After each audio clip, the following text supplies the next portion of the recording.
Okay, thank you for tonight's meeting.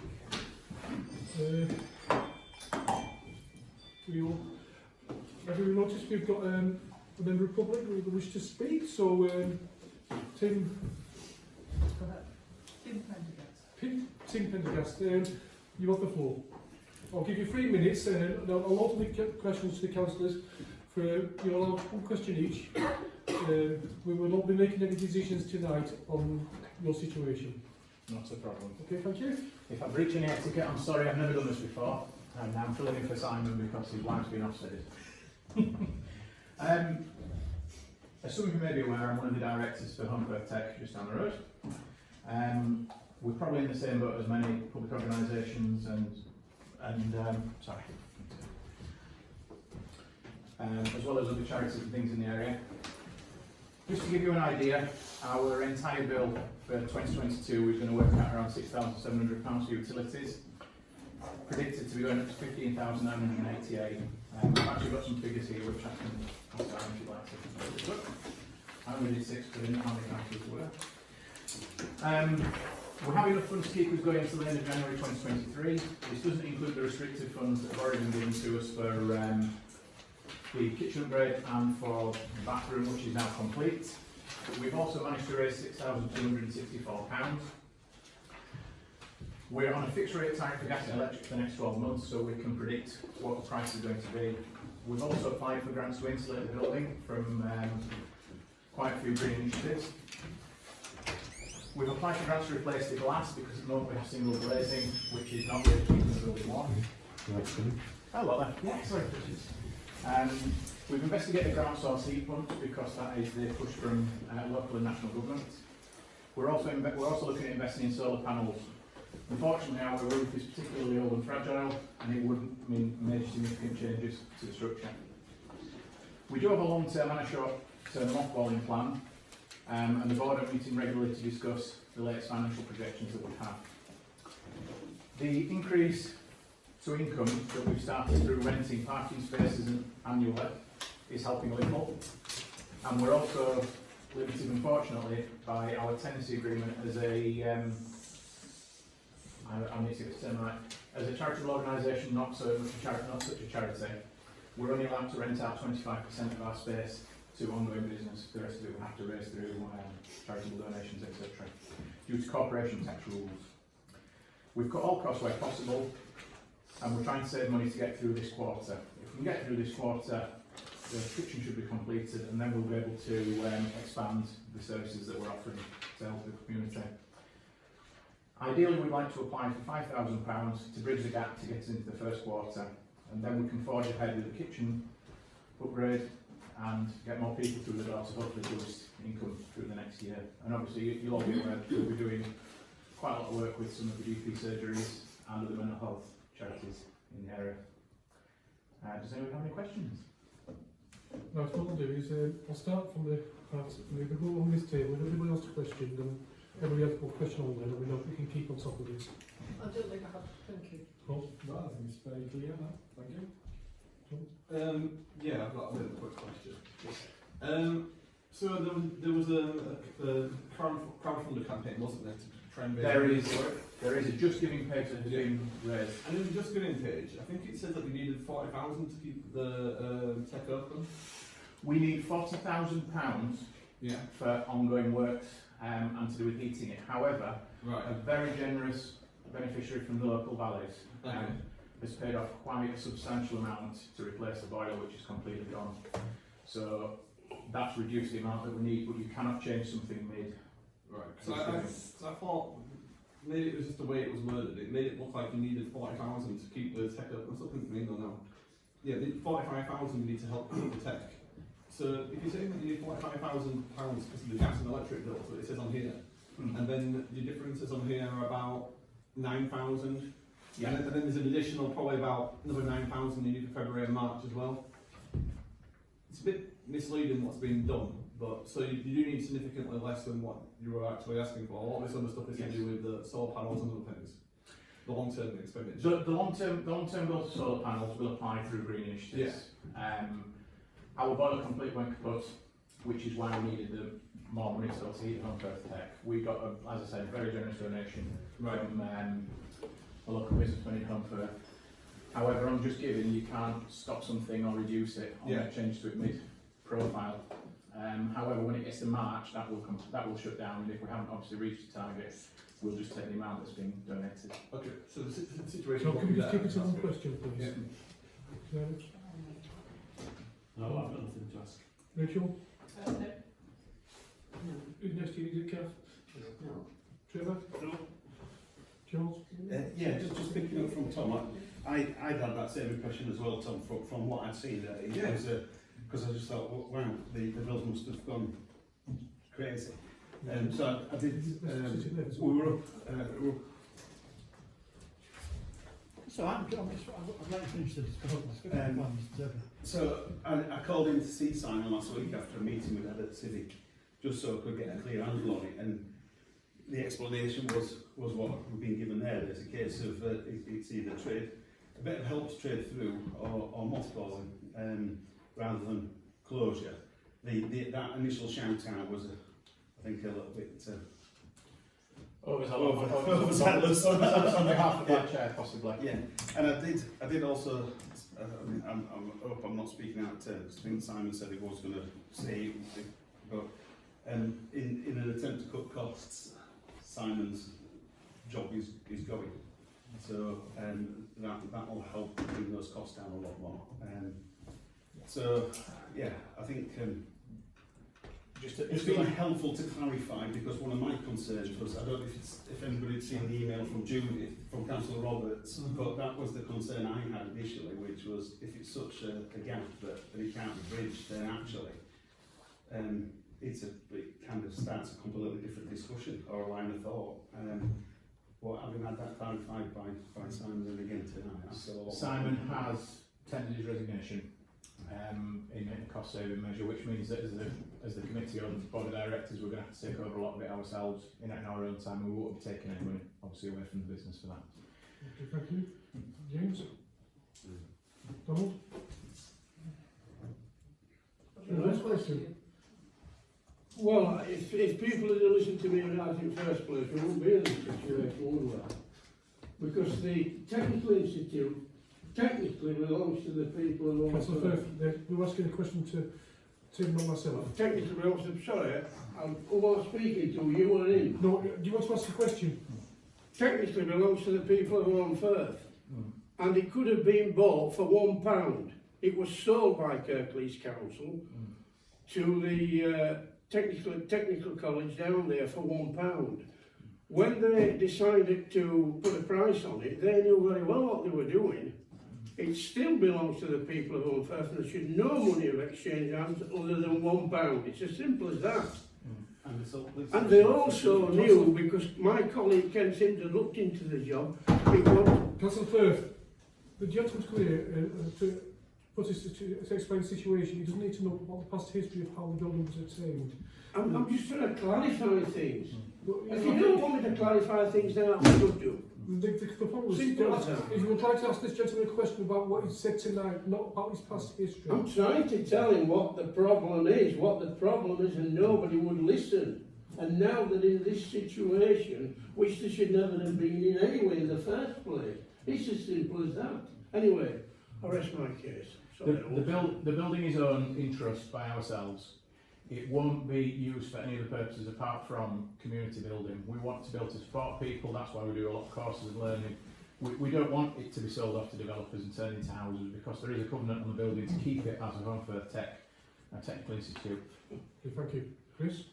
No questions. Okay, so, Councillor Kelly. Apologies for coming late. I've worked out why you're here and what you're talking about. I'll let you keep that and I'll quick whiz through it. I guess what I was in, and I know I followed the history of this quite closely and spoken to Simon myself about it due to the job I do in my day job. What I'm interested to know, and maybe you've discussed this, are the board looking at all other options, including mothballing rooms? Yes, we're looking at mothballing short term. Assuming you've been as creative as you can with the dire situation you've got, that's all I want to know. We have a short-term mothballing plan and we have a long-term mothballing plan. However, we have people who are there now at long-term who are renting out to run businesses from there. we were very lucky we got a generous donation to help with boiler. So actually, the amount that we were asking for and just giving isn't as much as it was, and potentially our chairman was a little bit overzealous with asking for such a large amount of donations. Tom asked me about that earlier. But we have plans in place. Simon has tendered his notice. Yeah, that's right. So to help us out, basically, we didn't want to try and get rid of him because we are a community initiative. But he said, I'm happy to step down. Okay, thank you, Councillor. Thank you for your... Thank you very much for listening to me, You're sir. quite welcome to stay for the meeting, or you're allowed to go home if you like. I don't even know what you... I don't If even I know were you, I'd get me coat, get me coffee, and I'd enjoy the rest of my evening. Did we agree that wasn't my blue coat? Yeah. That is awesome. I don't know who's that is, but that's... You're sitting down. The blue one next Yeah. time. That is Thank you. Cheers, Dogs. Thank you very much. Okay, close.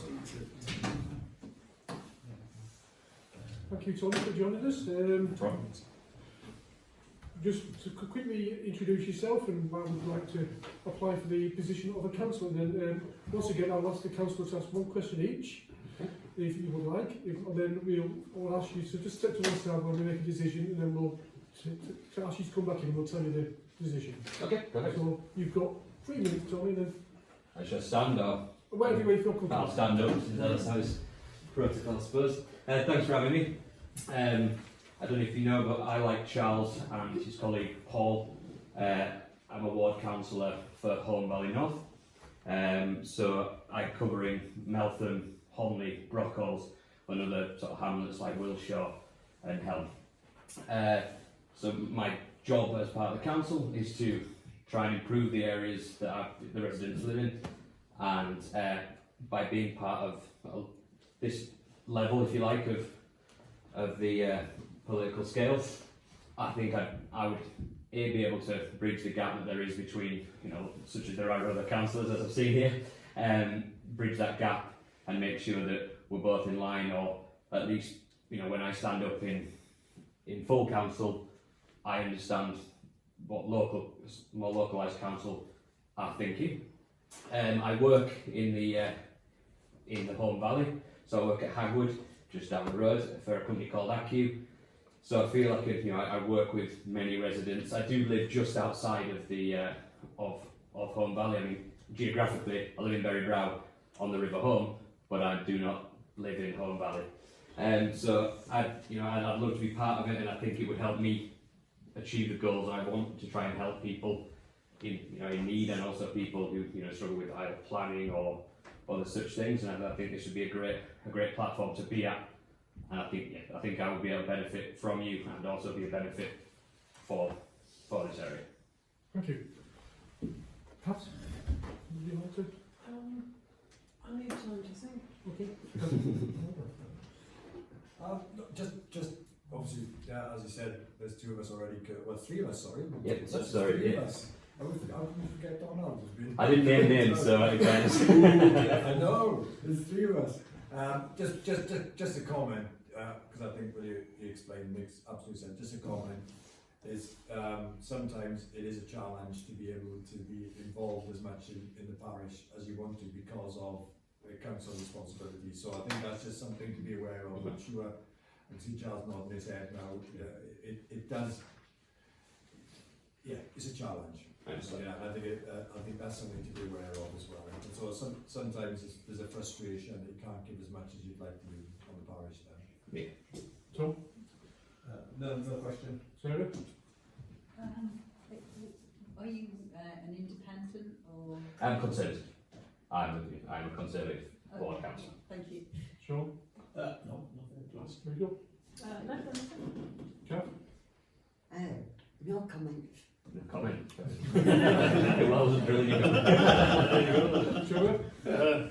No questions at all, thank you. Charles? Also a Karen? Oh yeah, I've always got a question.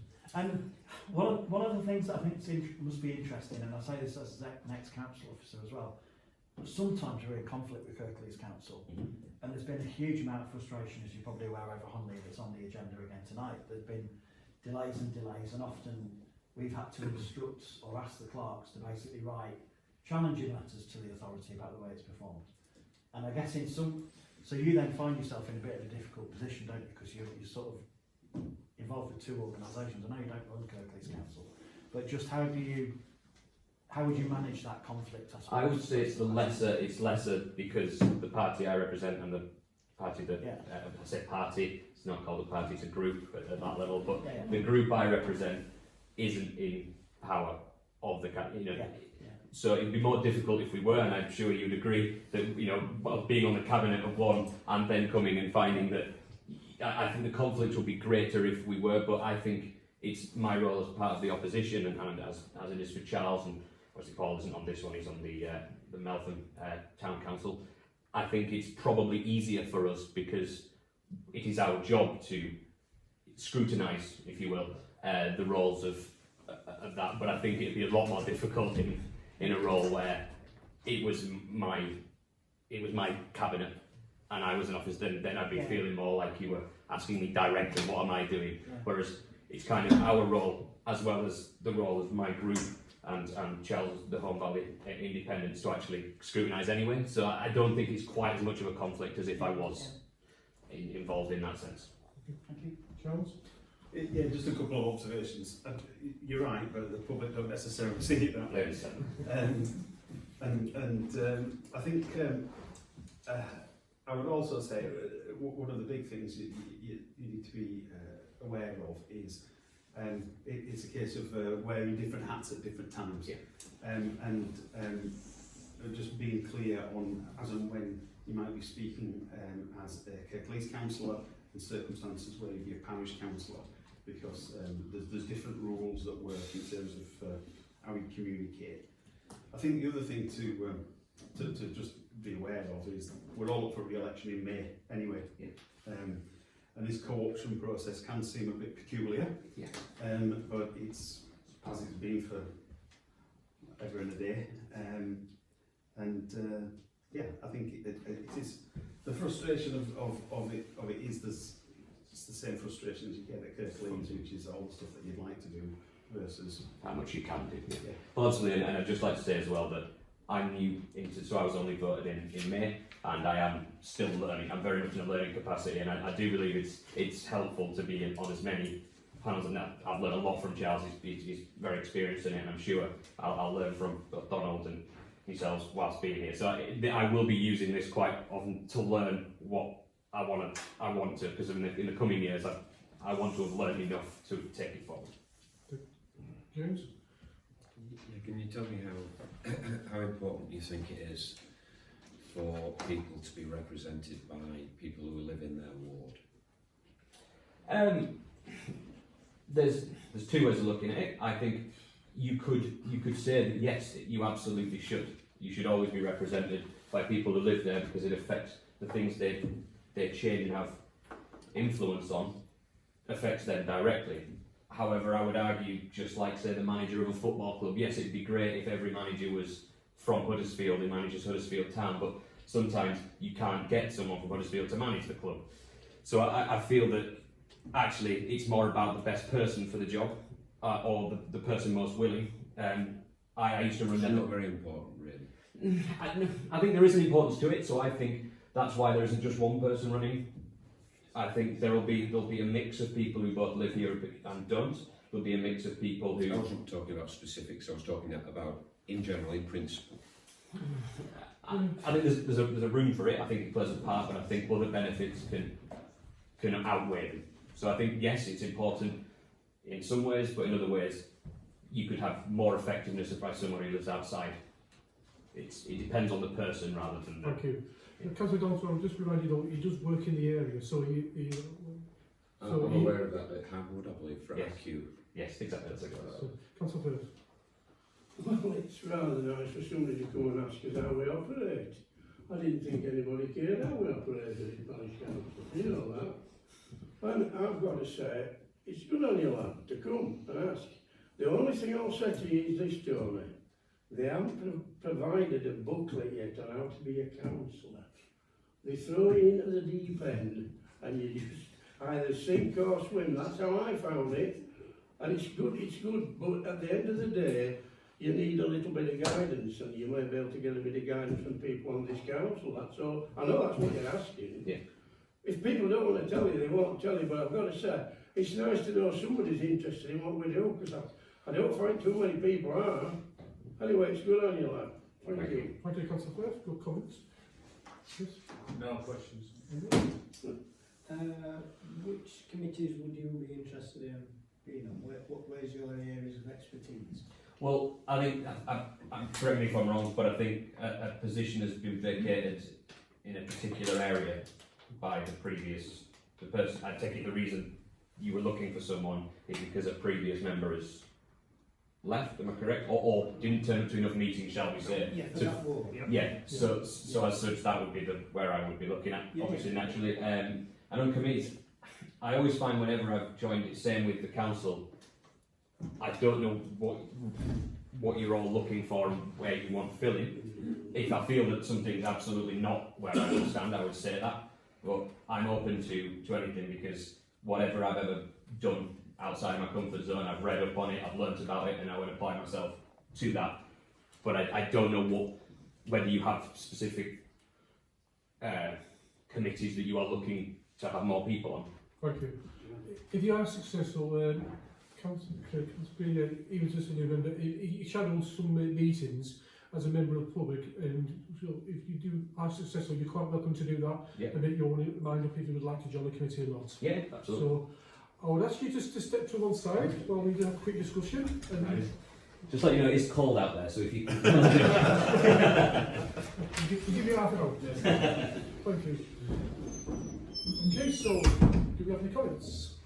Or would you like to accept his application?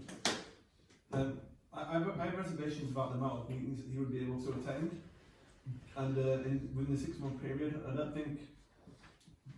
But I've got no problem with him joining. There's no one else that's involved and not willing to do it. Point of order, Mr. So, Chairman. Point of order, Mr. James. We have an item on the agenda at 7:30. Yeah, because that was we didn't have one. We have one, so we can introduce him. Sorry, you're bringing this item on the agenda for? No, it's not, because that is, we have a candidate. Right. So we've got a candidate. Oh. yeah, so I don't have a problem with him, but I could do. Just to let you return, there's only 2 meetings left of this full council year left. So you're only asking for this gentleman to turn up to 2 meetings. Yeah. Fine. Okay, so do we have a proposal? There's a hand up. Oh, sorry, Councillor Curry. I'm happy to propose him. I think particularly with the room's quite full tonight, but there's still a lot of apologies and there's a lot of people on long-term sick. And I think the more that we can get people in, I'm politics aside, obviously, as you might guess, my politics aren't very close to Tory party whatsoever. But this isn't a party political issue, it's just getting volunteers to be active members on the parish. Yeah. And if he can throw his weight behind something and make some things move, then that's all for the good, really. So I'm happy to support that. Okay, do we have a second of that then? Yeah. Okay, all in favour, raise aye. Okay, can somebody come back? Thank you, Chair. I told his wife he wasn't coming on. Did you not last meeting, Charles? No.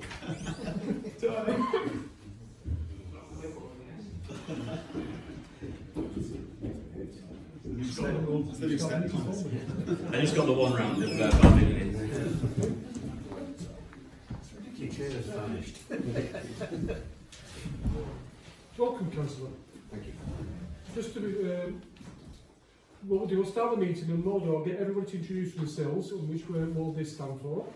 So you've got an idea what's going on, people speaking. So but we'll start the meeting now and then we'll do that on the recording. So we've had public questions, so there's no more public topic, so let's move on. Recording of the meeting. Is it recording? Yeah. Okay. I presume you'll edit it out later on, you. Okay, thank you. So, also the camera's recording the meeting. If anybody else would like to record the meeting, we've got the means to do it. Council one. Thank you. Items to be heard in private session. Is there anything there?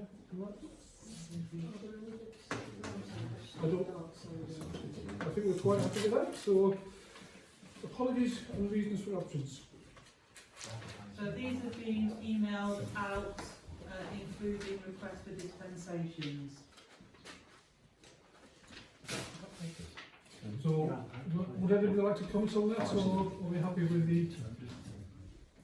So we've got Councillor Gould, Councillor Blacker, Councillor Podson, all sent their apologies with reasons, and Councillor Paul Dixon has requested a dispensation, and Councillor Judith Roberts and Councillor Di Hall have requested extensions to their dispensations. Right, so can we have a nomination for Councillor Dixon to have dispensation, please? I nominate. Okay, seconded, Tom, yeah. All in favour? Full stop. For the extensions of Councillor Hall and Councillor Roberts, would anyone like to nominate that? Councillor East, Councillor Evans, seconded. All in favour? Thank you. And we all accept the apologies for the rest of the councillors? Yeah? Thank you. Receipt of the written declaration to give interest of interest. I've not received any further declarations. And from the officers? In terms of the agenda item, I'd like to declare an interest in item 2223115, the clerk's contract variation continuation. We know that? Thank you. Right, so, okay, so can I start with Pat, and would you like to introduce yourself to Tony? I'm Colleen, I represent Holme. I chair finance and management where there are vacancies, and I sit on planning where there's a real need for people. Richard, I represent the Woolvale Ward. Yeah, I'm Councillor Tom Dixon, I'm Hepworth Ward. I'm currently the Vice Chairman of the Planning Committee. I'm associate and I stand in the Holme Ward East. Sean East, Holme West Ward, and I'm the Chair of Service Provision. Hi, I'm Rachel Hadley. I'm for Central Wards, Chair of the Climate Emergency Committee and Vice Chair of Publications and Communications. Hi, I'm Kath Bellamy for Upper Holme Valley Ward, and I'm Chair of Publications and Communications. Trevor Bellamy, Upper Holme Valley Ward. I'm Doug, and I'm Upper Holme Ward. I'm Vice Chair of Finance, Vice Chair of Service Provision. Charles, and I'm Holme West. I'm James Dalton, Netherthorpe Ward. Councillor John Firth, Fulston Ward. Chris Green, Holme South. And Andy Wilson, Wooderthorpe. I'm Councillor Jason Brooke, Chair of the Parish Council. Also, I don't know you bet Richard, correct? Richard McGill, I'm the Deputy Clerk, I'm the Responsible Finance Officer. And I'm Jen McIntosh, I'm the clerk. Thank you very much, Chairman. So you're welcome along. Cheers. As I said before, if there's anything you would be interested to join in, shadow on the meeting, you're quite welcome to let your hand up. There's 2 full council meetings left of the year. If you contact the clerk, she'll let you know where the meetings are and when they are, so that you can come along. Thank you. And at the end of the meeting, if I can get you to sign the declaration of office, and we'll talk about induction. Okay. Right, so, So we're on 90. okay, so to prove draft minutes, the full council meeting on 10th of October 2022, number 2023 57 84. Would anybody like to comment on that? Or would you like to propose it? Seconder, please. All in favour, please show hands. Thank you. Okay, to approve these standing committees. To approve the meetings of the private emergency. Who's the chair of that? Me, ask for council to approve the minutes of the Climate Emergency Committee on 4th October, number 22, 23, 15 to 22, 23, 32. All in favour? Thank you. Staffing committee. I'll have to take that because he's not here. So can we approve the staffing committee meeting on the 17th of October 2022, 23:14 to 23:23, all inclusive. All in favour? Thank you. Planning committee. No, it's not here. In the Chair's absence, I'd like to propose that the Council accept the minutes of the Planning Committee meeting dated the 31st of October, number 222382 to 222398. All in favour? Thank you. Service Provision Committee. I'd like to ask the full council to approve the draft minutes of the meeting of the Service Provision Committee on the 15th of November 22, numbered 222346 to 222367 inclusive. All in favour? Thank you. Pros and cons? I'd like the council to approve the minutes of the meeting of Publication and Communication Committee, 14th of November 2022, numbered 222332 to 222350. All in favour? Thank you. Finance Management. I'd like to ask the council to approve the minutes of the Finance and Management Committee on the 21st of November, numbered 2023-75 to 2023-96. All in favour? Thank you. Do you want to speak to that, Mr. Mayor? You've got to remember all your... Well, the co-option of council members basically brought that forward in that's now been carried, hasn't it? Yes, so quite happy to move it on. So 93 additional members. Okay, additional members have been resolved upon regarding membership of standing committees. These are noted by full council on the Holme Parish Council website and updated to reflect changes. To note, Communications Committee, the appointment of Councillor Chris Green and Councillor Trevor Bellamy, and Community Service Provision Committee, Publication Committee. So, can we all vote that, please? No.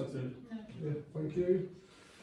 Nominated representatives from the Holme Parish Council. Several changes of representation that have been made in-house since approval was given at the annual council meeting. These include Councillor Andy Wilson becoming the trustee of Holme First Civic Hall, trustee in place of Councillor Pat Collins. Revised list, Kate to Kate in your list. Can we approve? Are we happy to approve on that? Anyone in favour? Yeah. Thank you very much. I've done it. Home First Master Plan. Your voice, your Home First results summary and workshop group request. Attached are your voice, your Home First results summary, paper help, and request via email from the Home Parish Representatives for a small short-term working group to decide on place standing actions and to the meeting early January to March 23. Councillor Wilson has expressed a willingness to do this. Alongside this information in letter N, regarding the public consultation now taking place regarding the Home First Draft Master Plan, to consider appointment of representatives to place standards of the working group of any other actions responsible to your voice of Home First, result summary and consultation regarding the Home First Draft Master Plan. Yeah, so just apologies because I've got my L in my N the wrong way round. I've just noticed. So yeah, but this is basically whether you're willing to approve the appointment of Councillor Wilson to this working group. Are we all in favour? Councillor Wilson? Yeah. I'll second that. Are we all sure we're on done, yeah? Thank you, Councillor Wilson, yeah. Keeping you busy. Okay, the asset transfer of Holme Library. Would you like to? Yes.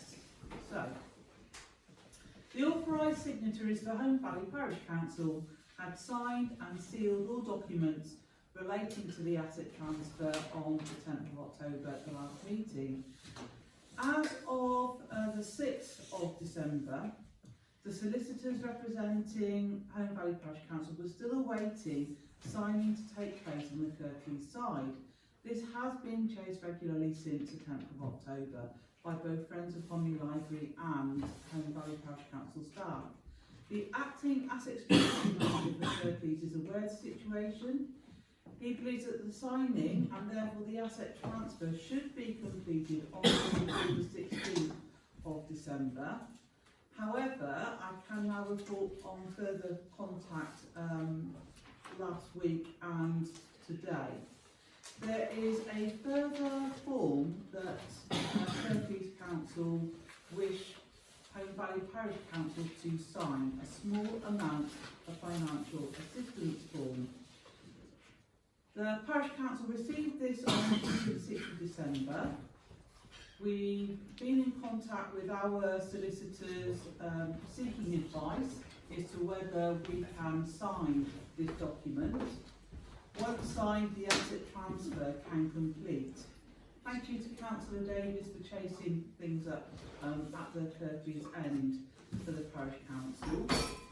Unfortunately, the conversation I've had this afternoon with our solicitor is to advise the Parish Council not to sign, that you cannot sign it because of issues with the small amounts of financial assistance. She is going to email me the reasons for that advice tomorrow, and I'll then be back in contact with Hercules to see where we go next. Because as I understand it, the basis for this small amount of financial assistance will change again in the new year. So it's quite possible that the asset transfer now will not take place in 2022, and I can't give you a date at the moment as to when I think it will take place, because we'll have to seek advice in the new year when the SAFA regulations are expected to change again.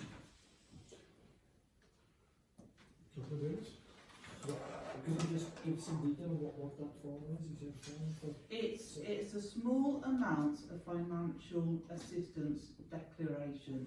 It's to do with the value of the property. But I can't really explain more than that, Councillor, until I've received the advice regarding it. Okay, so can we, is that just enough for time then, is it? Councillor Collins. Can I express my enraged frustration at yet another hiccup being thrown up by Hercules Council? They should have known about this before. They haven't just invented this declaration. It's nobody's fault in here. I'm sorry, but I just... As I understand it, there has been some change personnel in the legal department at Kirklees, and that has brought about a fresh perspective on the need to have this small amount of financial assistance declaration signed. So the previous person was incompetent and the new person spotted it. Councillor Well, just to echo what Pat said really, I mean, the whole point of this, they're trying to get rid of a liability that we're willing to take on. We've already set aside money to heat that building, which currently they're having to pay for. For 7 or 8 years, they've been transferring buildings from the council that are liabilities to the community, and to at this point not have a slick process. The people I feel for are those volunteers who worked so hard at Friends Family Library, put everything in place, lined up all the contractors to get the fire alarms done and all of those things. And you could write a book about this, and it would be a massive embarrassment to the council, not to the parish council. We've acted with due diligence, appointed legal advisors. It's just the council have been an absolute shambles. It's just appalling at every level. And I've got colleagues who work in that department, ex-colleagues of mine who work in that department. I'm just appalled at the way they're behaved on this. Thank you, Councillor Kelly. I think Pat sort of said it all for us basically, that we're all disappointed that it's another hurdle. Let's hope this is the last hurdle and we can move forward for these volunteers. I know Councillor Heath is probably got more interested than everybody. Is it somebody new in the council's legal services department, or is it the company that the legal firm that they've asked to do the legal stuff that have decided that this is now something that's required? My understanding from talking to Giles Chappell, the acting asset strategy manager, is it's someone new in the Kirklees legal team, has, got other expertise that they've not had access to before, and has specified that this declaration needs to be signed. Thank you for your working to both of them give you sort of it's beginning to get a saga. Thank you. Just look to the council meetings. You want to do that one? Yeah. Yeah. So, in the council meeting schedule published at the full council meeting on the 10th of October, the annual council meeting scheduled to take place on Monday the 22nd of May. As of the 6th of December, the date of the next local elections remains Thursday the 4th of May. I know there is some speculation that this will change, but that's the situation at the moment. The annual council meeting in a local election year must take place between 4 and 14 days of the election, making the scheduled date of the 22nd of May too late. Furthermore, Monday the 8th of May 2023 is now designated a bank holiday to mark the coronation, and therefore no council meeting can be scheduled on that particular Monday. So changes have been made to the schedule affecting the annual council meeting, originally scheduled for the 22nd of May, and the Climate Emergency Standing Committee meeting, originally scheduled for the 8th of May. These changes are shown in the schedule sent out as Appendix P. Meetings of the Planning Committee and the Climate Emergency Standing Committee will now take place consecutively on Monday the 15th of May, the former from 6:30 till 8 p.m. and the latter from 8 till 9 p.m. Sorry, what's the new date then of the annual meeting? 15th of May. Can I just Fill note it on the this? form, right? Have I not put it on? This- 15th of May. It went up to the end of 22, and it didn't go into 23. Jen, I fear you have not changed the date of the annual meeting and it still isn't within 14 days of the election. Right. Well, what I'm going to suggest then is that particular item can be deferred to the February meeting, and I'll come back to you regarding it. Okay, thank you. Twinning inquiry. An inquiry has been received to whether the Holme Valley Parish Council will be interested in entering a twinning arrangement for Southston Parish Council, County Durham. The impetus for such arrangement has been the strong link for the Heritage Band and used to be a village base attending the annual Durham Miners Gala event for the last 14 years. Back to report. So the query initially came from Heritage Band. And as I understand it, Sacriston Council were interested in twinning with Heritage. Heritage, of course, doesn't have its own council, it's part of the Holme Valley Parish Council territory. So I informed the chairman and vice chair regarding this request. Because it's a new project, it's being brought first to full council, really to gauge your interest in proceeding and investigating whether you want to go ahead with such a twinning arrangement. If that is your decision, then I'll look into it further, think about any ramifications, what the legal standing of it is, and report back to you further in February 2023. If not interested, I'll then let Sacriston in Heritage Band know that. So this is really about gauging your interest in it as a council.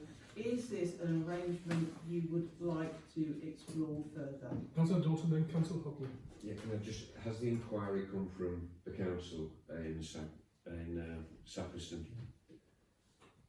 So I had a verbal conversation with the Heritage Band band leader, and then I got the emails that are contained here from the chairman of Sacriston Council and then the clerk. Councillor Hockley?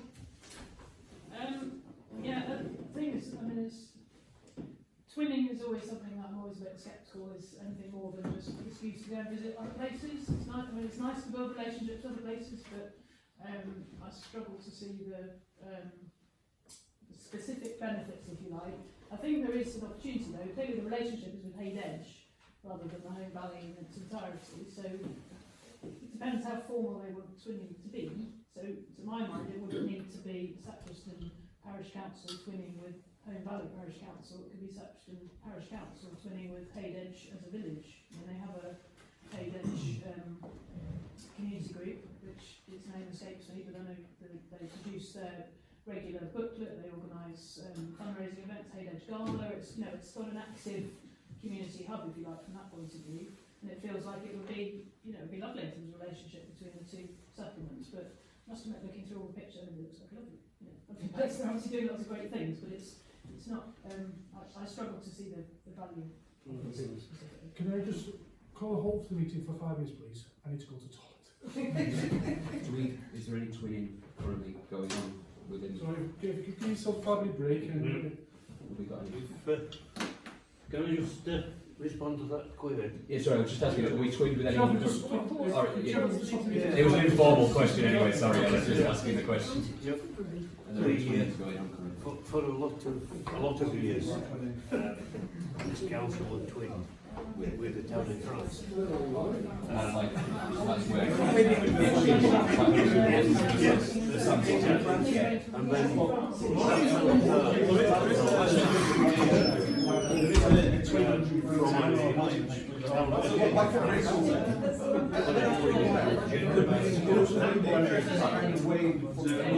Exchange students used to be a thing.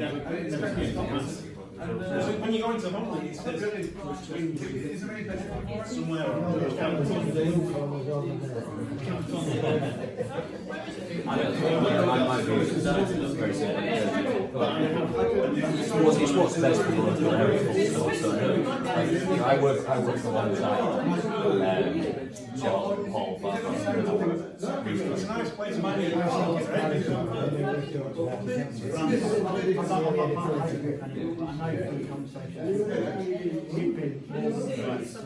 in the lower which is almost I'm on the plan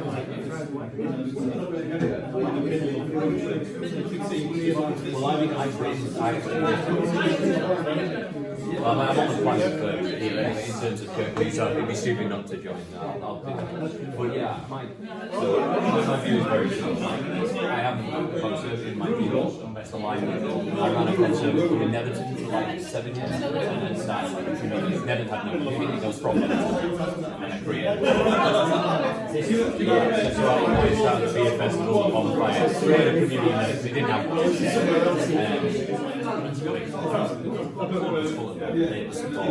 whatever, you don't care less. If you turn up and you're willing to serve beer for free on a certain day, or you're willing to, you know, be there and clean up or whatever. I don't care what your political meetings are, as long as it's not just me doing it all. That's essentially what it is. Because pleases with best consumer, whether that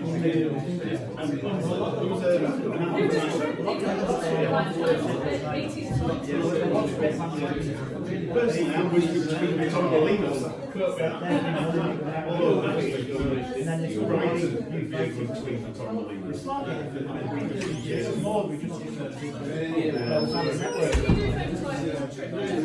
the first few months, I learning before I there's so much to learn. It's been actually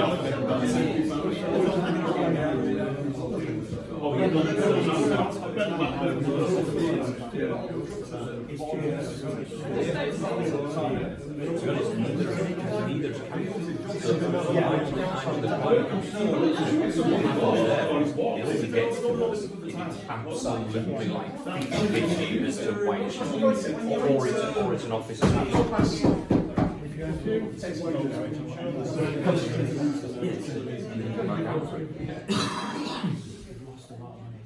Alright, we'll wait for Councillor Collins to come back, so send Terry. What's your Dorset Twin Association as a comprehensive list. Oh, I didn't see it go. Right. Oh, wait. It used to be a statutory body, didn't it? But now it's just an advisory. I'm not sure what it's legal to. Everybody realises there is some mince pies up there if you want quite welcome to have a mince pie. Yes, it's not just Charles on the planning committee as well. Essentially, I think it's the only your mind as a committee. special how many one. young, how many A few years ago, I was at Holme about this time of year. unsuccessful. So if those people that are unsuccessful against what you're doing, they do a good job. If you get loads of successful people, that's it. It only gets to us once every blue ribbon.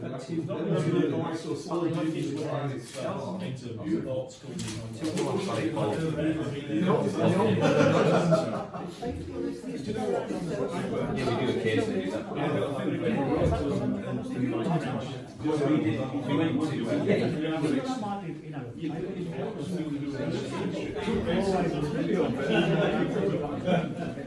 Maybe on further meetings.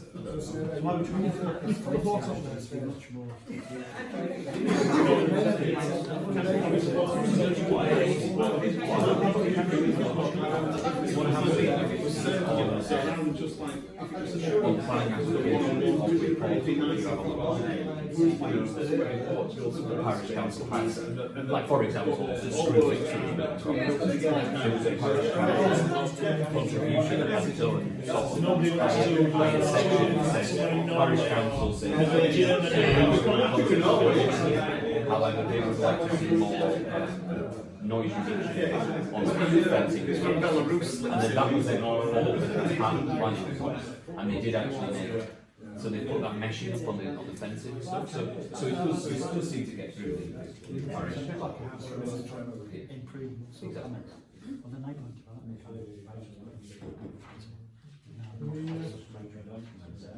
We all like to move on.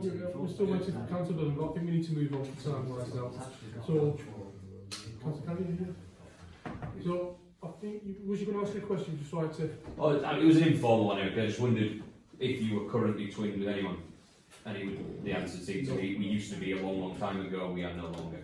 That was, because as, I'm going to be bad with names, as this councillor says, that there seems not to be much point in it, it just seems to be a visiting reason. So I was thinking, well, if we had another twinning, well, what does that achieve? But we don't have one, so it's irrelevant. Yeah.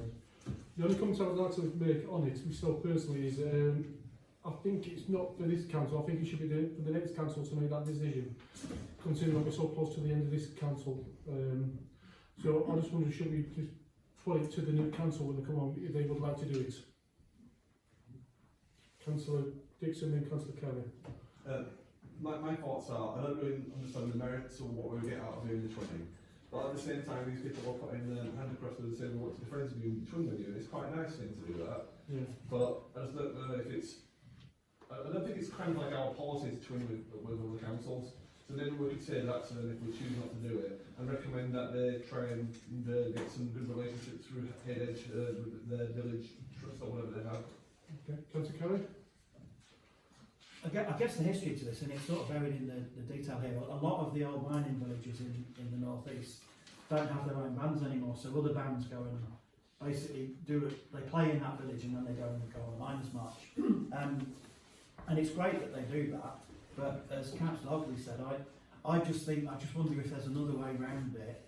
And if Hayde Edge Band wanted to give us come with a grant application for some money to get a plaque or do an exchange or attend their gala and they attend their gala, that some sort of collaboration or partnership. But I worry that a lot of these twinning schemes just become these obscure signs that you drive past and nobody does anything anymore. And I don't think we as a parish are ever going to prioritise heading up to there and engaging with that community. Hayde Edge Branch do that every year, and that's great. So I think we could offer them funds to do some other partnership projects without us formally being a twin. That's what I would think. Thank you. So I think the feel I'm getting is it's a no. Yeah. Can we express that nicely to them? And yeah. But offer maybe, I was just saying, maybe offer the Hayde Edge community group a chance of maybe they might be interested in doing something like that. Councillor Dalton and Councillor. Might I suggest that Sacriston Parish Council are advised that there are no plans for the Holme Valley Parish Council to enter into any twinning agreements at the moment. Yes, thank you. Don't forget, I was going to. Okay, we're happy to move on from that then? Yeah. Thank you very much. Councillor Kelly, would you like to take the lead? Oh, I'm trying to skip through this very long report about with all the photographs of the North East. This came out. I'm trying to find the document that Mary's written. Mary needs to take the credit. I'm assuming we're on the agenda item about the Constitution. Page 203. Yeah, I did write it on my hand actually. What, the Constitution? Yeah, sure.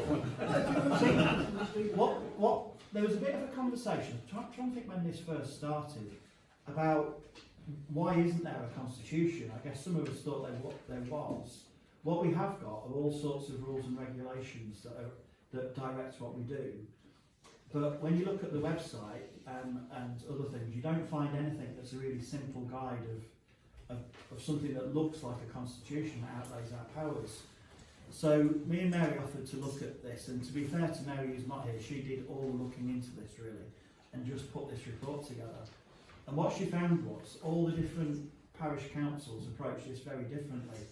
Some have a simple brief statement.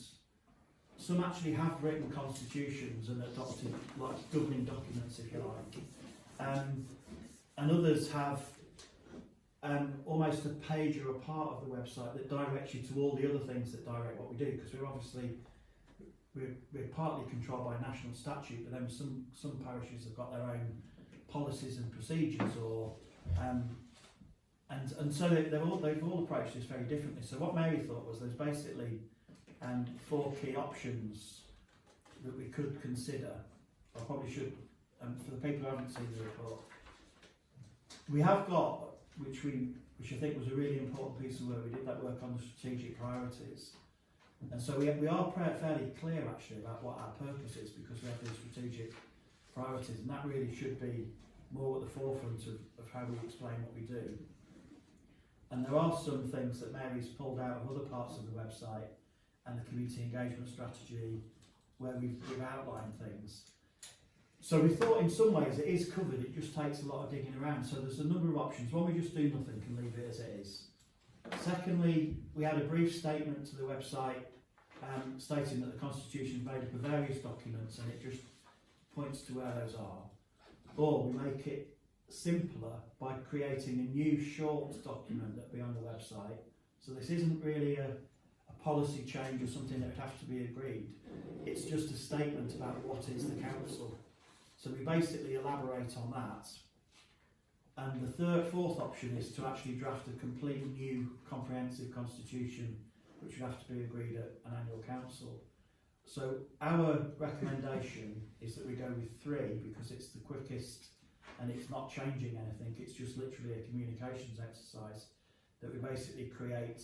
We get a couple of volunteers, probably me, Mary and any others who want to join us, to draft a short document, and that will lay out our vision and our aims, explain how we're the first tier of government and how that relates to Kirklees Council and national government, talk a bit about our population and our area, mention the 5 strategic priorities, summarise the work that we do as a council, direct people to the governing documents we've got, possibly a structure diagram. Another thing I've thought of, which seems to be fairly common on websites now, is just a little talking head video. So we've just got a little video that people can click on, where somebody, possibly the current chair, just does a little bit of an intro into what the parish council is and what we try and achieve. So it would make it much more usable, and any students or other people that are doing research or what's this Holme First Parish, Holme Valley Parish Council, could just be directed to that.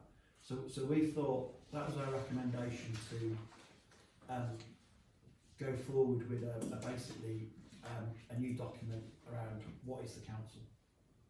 Thank you. Councillor Dixon. Yeah, I'll second option 3. Would anybody else like to comment before we take a vote? Councillor Dalton. Yeah, it's somewhat disturbing to hear that we haven't got a constitution. We certainly had a constitution referred to in our former code of conduct. Could I ask the clerk to have a look through our paper documents and see if there is any such document that defines what the council is, why it exists, and why people go to the trouble of voting elected officers onto it, elected representatives onto it. Thank you. I think what Mary uncovered was not that there wasn't a constitution. We're governed by a whole bunch of different documents, but they're not one coherent, set, unified document. And I'm sure the party spread over several clarify that now. So if it was there, we'd have found a link and we'd have said, oh, we've already got it, there it is. When we went looking for it, it wasn't there in that format, was it, Jim? Thank you. Would anyone else like to comment, or would anyone like to move and vote? Okay, cool. Doug's proposed, Councillor Dixon seconded. Carry out of a vote of all in favour, please. Show hands. Anybody against? Okay, 2 against. Thank you very much. Chair, could I ask if there's any others willing to join that very short-term working group to top and tail that document? I'm assuming me and Mary will stand on. I'm happy to. Thank you, Councillor Hogley. Thank you, Councillor Hogley. Anybody else? If anybody else would like to join after the meeting, I will let Councillor Kelly know, or let the clerk know, and we'll pass the information on. Thank you. Councillor Hogley. Jubilee Tree project. Yeah, I mean, hopefully everyone's had a chance to at least skim through the report that I put together on the Jubilee project. So I just thought it was important everyone on the full council had a chance to hear what we've done, which I think has been a very successful project, very well received by all the schools across the valley. I think it's really noteworthy that we managed to give, well, in the first part of the project, give assemblies to every school in the valley. And deliver bee-bombs to every primary school child in the valley again, and again give each school wildflower seeds to plant in their grounds, all of which they have done. And then since then we did a poster competition and some rather nice images of posters. I have a spare one, not framed, but I mentioned them, which I forgot, which can go up here, so I'll drop that into the office sometime. And then we've recently finished tree planting at each of the schools, and so every school, and they're all in slightly different places, as the pictures slightly demonstrate. Each school has a Jubilee tree, which becomes part of the Queen's Green canopy.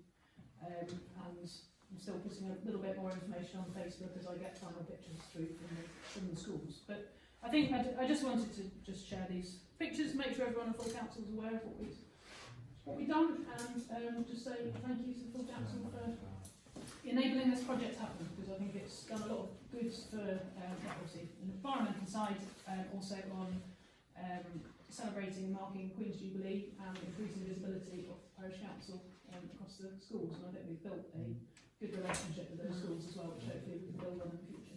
Hear, hear.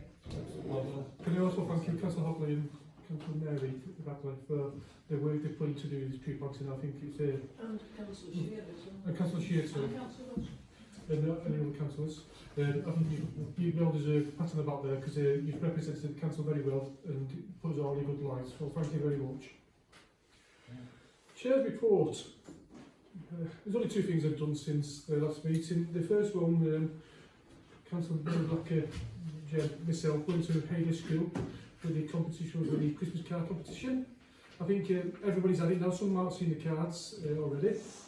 It was quite an, as Jen said, it was quite a nice thing to start Christmas off. The kids really enjoyed it. There was a well-attended BA school, and it was quite enjoyable. Then, obviously, last Sunday I had the children's do at the Full Life Church with some councillors there. It was quite a good success. I think when I spoke to Ian, we managed to get well over 50 toys for children, and we raised a lot of money. He hasn't told me how much money we raised, but there was the cake what I auctioned off. We've got £100 for, and the gentleman kindly give it back to the church, which is going to be donated to the food bank volunteers, so they have a Christmas treat. So that was quite nice. I think there was a strong message from Ian about the parish council have done over the years, and that he's appreciated the help, and I think as a parish council, we appreciate what Ian's done for the last 10 years as his council.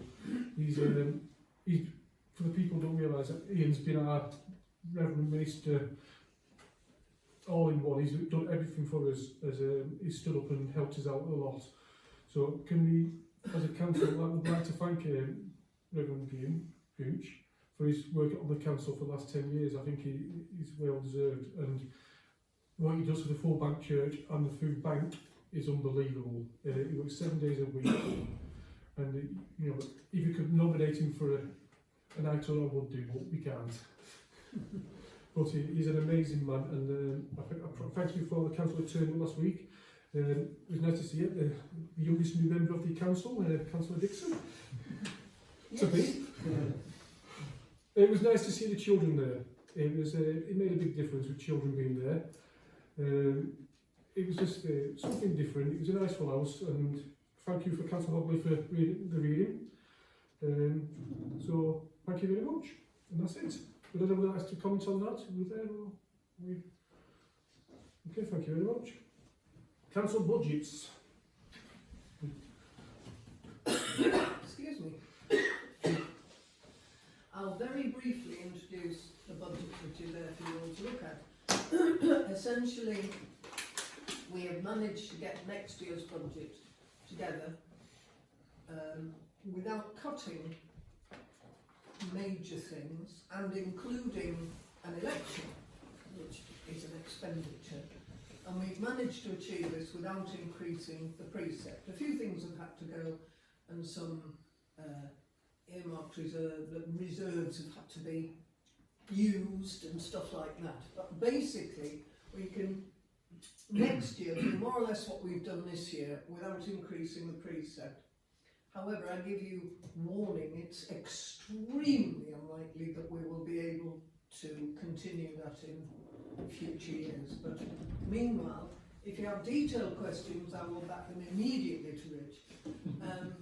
But if you have any questions, please ask, but I ask you to endorse our recommendation. Okay, do you have any comments on that? Or I'll be happy to... Is that proposal? Yes, I propose... Charles? No, I'll second it. Second it. Right, all in favour? Please raise your hands. Anybody against? Abstaining? No, I'm abstaining for now. Okay, thank you very much. Thank you, Pat. Okay, authorised to regular expenditure council year 23-24. There are a number of regular items expenditure from 150 council administration and 110 staff expenditure costs centres overseen by council. These are reviewed and authorised by spend contribution. 110 staff expenditure. 4,000 salaries, staffs 02, 03, 04 monthly. 405 employers national insurance, HMRC per staff 02, 03, 04 monthly. 410 employers pension West Yorkshire pension fund per staff 02, 03, 04 monthly. 4060 staff training YLCA, SLCC, NALE. Or now. I don't think we need to go through them all, council, we're here forever. Although, okay. Just why don't we vote for the Okay, so I'll table that. Are we happy to propose that? All in favour, please show hands. Would you like to abstain on that? Yeah, I'm not. Yeah. Okay. I don't feel I've fully Understand, that's okay. to be honest. Reversements to staff. As the parish council does not have a petty cash system and further has no means of purchasing items or services. Okay. Schedules of payments for 2022 December. Clark or Arthur? This is just to approve the ones that are in yellow, and you've got a coloured, you've got a coloured version of it, or the ones that have got a blank thing in the authorisations to take on. I don't think any of them are controversial. They're just things that we need a special approval for because they're out of the ordinary payment. I propose we approve these. Okay, all in favour of that? Would you like to abstain? Yes, I'll continue abstaining for things that I haven't read upon yet. So. Fair enough, I understand.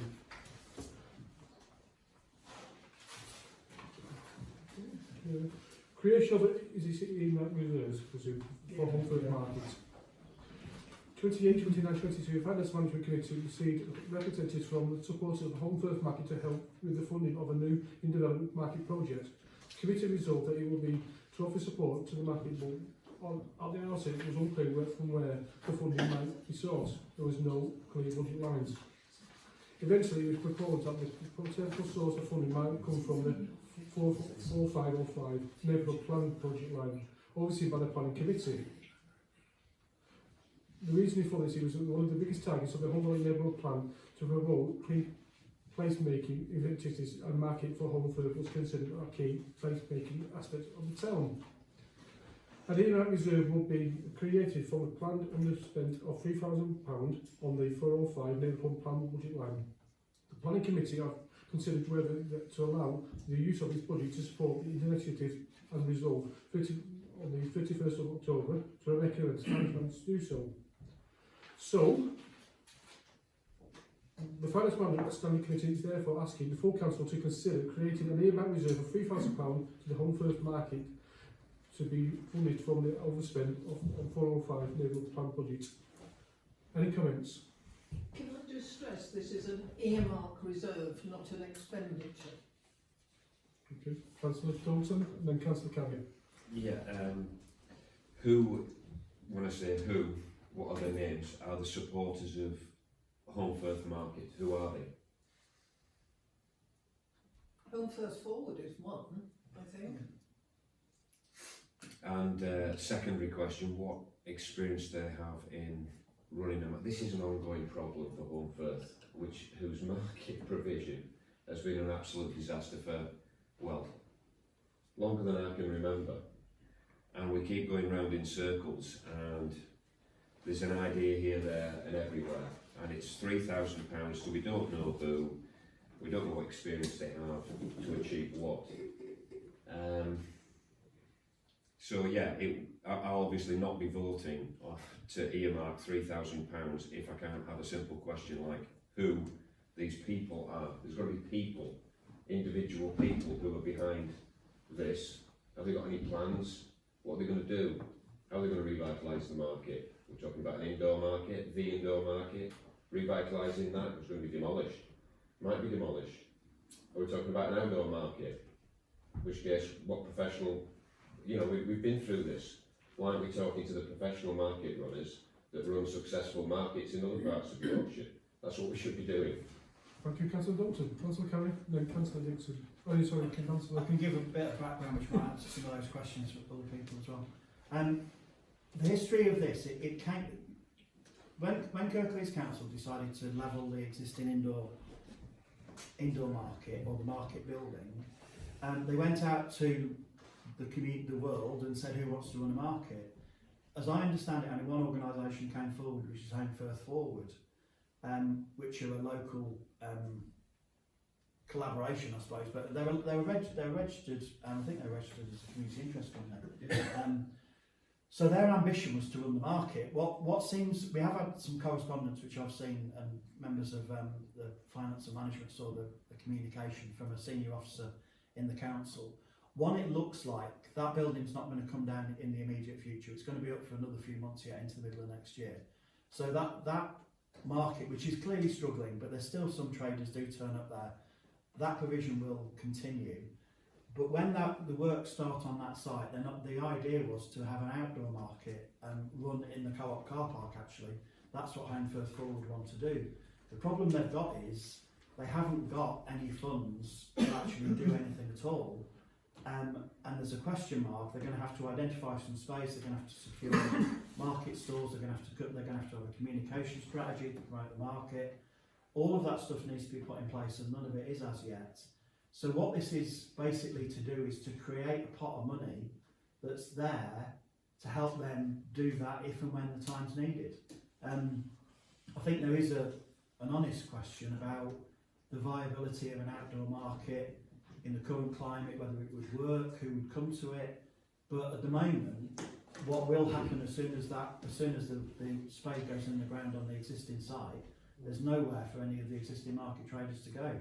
So this pot of money effectively creates a small reserve that can be released to help the Holmfirth Forward and/or another group take forward a market project in the town, which I think as a market town is quite an important thing to have.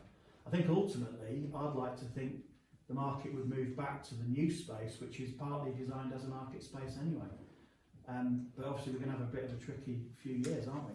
But this, I think all we're trying to do is there's a pot of money there that we can dip into to help people bring that, sustain the market whilst the build works underway and get them going. Councillor Davis? I think Councillor Gary more or less covered it. Yeah, quite right. There was a decision made, I think it was at least 5 years ago, probably longer, to close the market in Holmfirth and Heckmanway, but the two markets, I understand, within Kirklees, they were earmarked during austerity years for to basically to be stopped. Fortunately, the council carried on running the market within Holmfirth, but obviously at a much diminished level. And you're right, it was put out.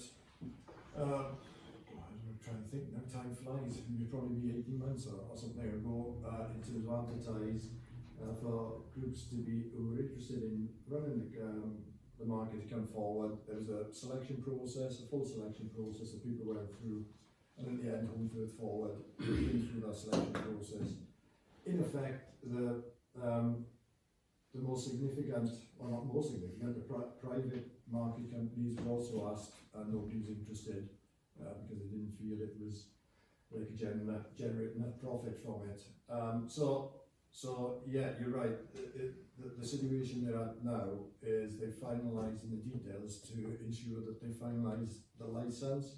Kirklees will still own the overall licence, if you like, but certainly they will grant to Holmfirth Forward once they put the full plans together for the location, and there's going to be some element of planning permission, I understand, as well. So it's at that sort of point now, and there may well be some seed money that Holmfirth Forward require. So that's essentially that. It is an opportunity to continue with the market. It will be outdoor. There's certainly, from my understanding, having talked to the organisation that looks after markets, that actually the trend, growing trend for markets is outdoor anyway. So it seems to fit with that. Whether it fits completely with the Pennine Way, there's another issue, I suppose. But it is a real issue for us, a real opportunity rather, for us to continue with the market. And as you say, it's really important for Holmfirth as a market town as well going forward.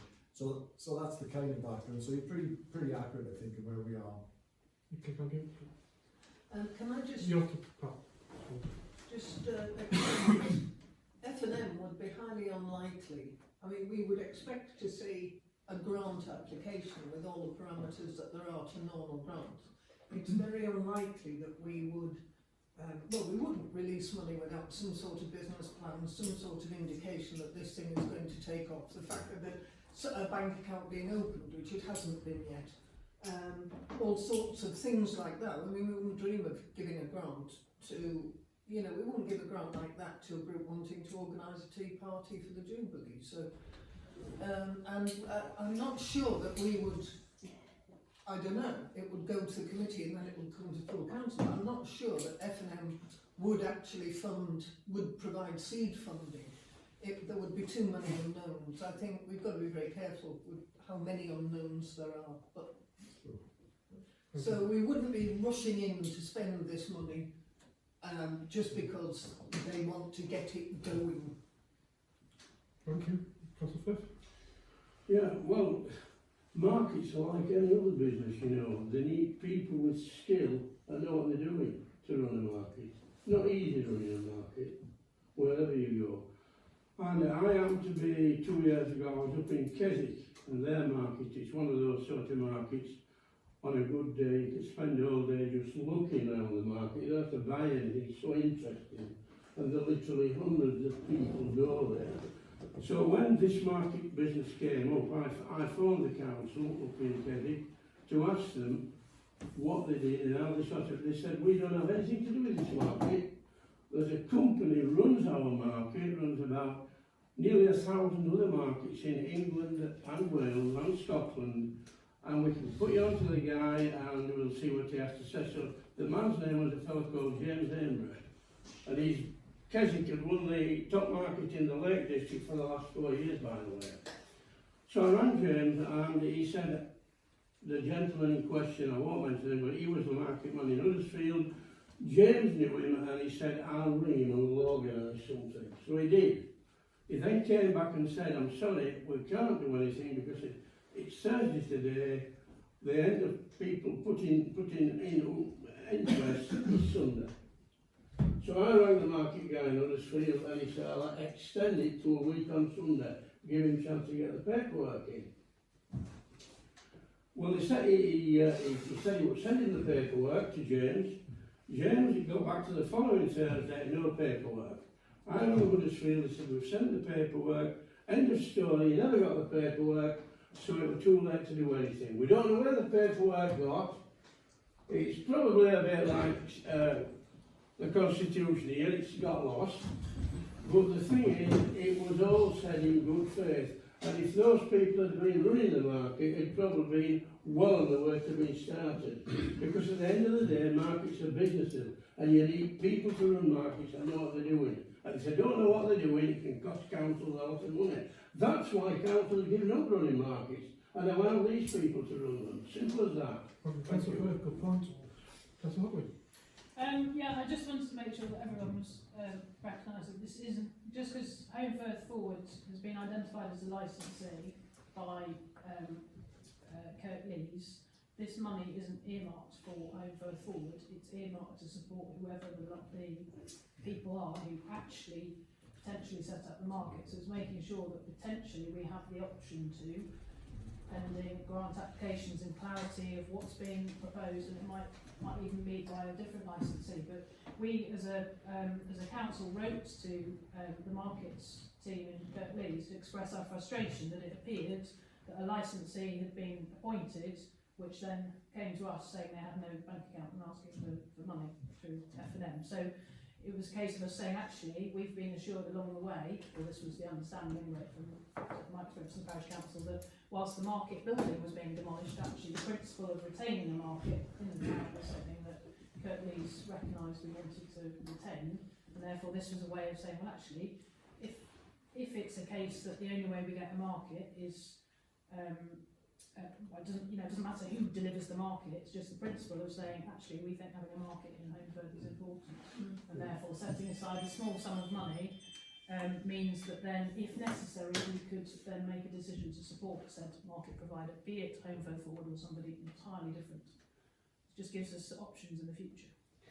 Can we set up some sort of criteria of what we're wanting then, rather than earmarking £3 grand and going, the best one gets it, but say, look, if this £3 grand is ever released, we need you to have a bank account, so as a starting point, and just have a list of things that we as a... There are guidelines for grant applications. As a whole anyway. All established. But is it specific to a market? That's the... No, but if you want to write it, you're welcome to have a go.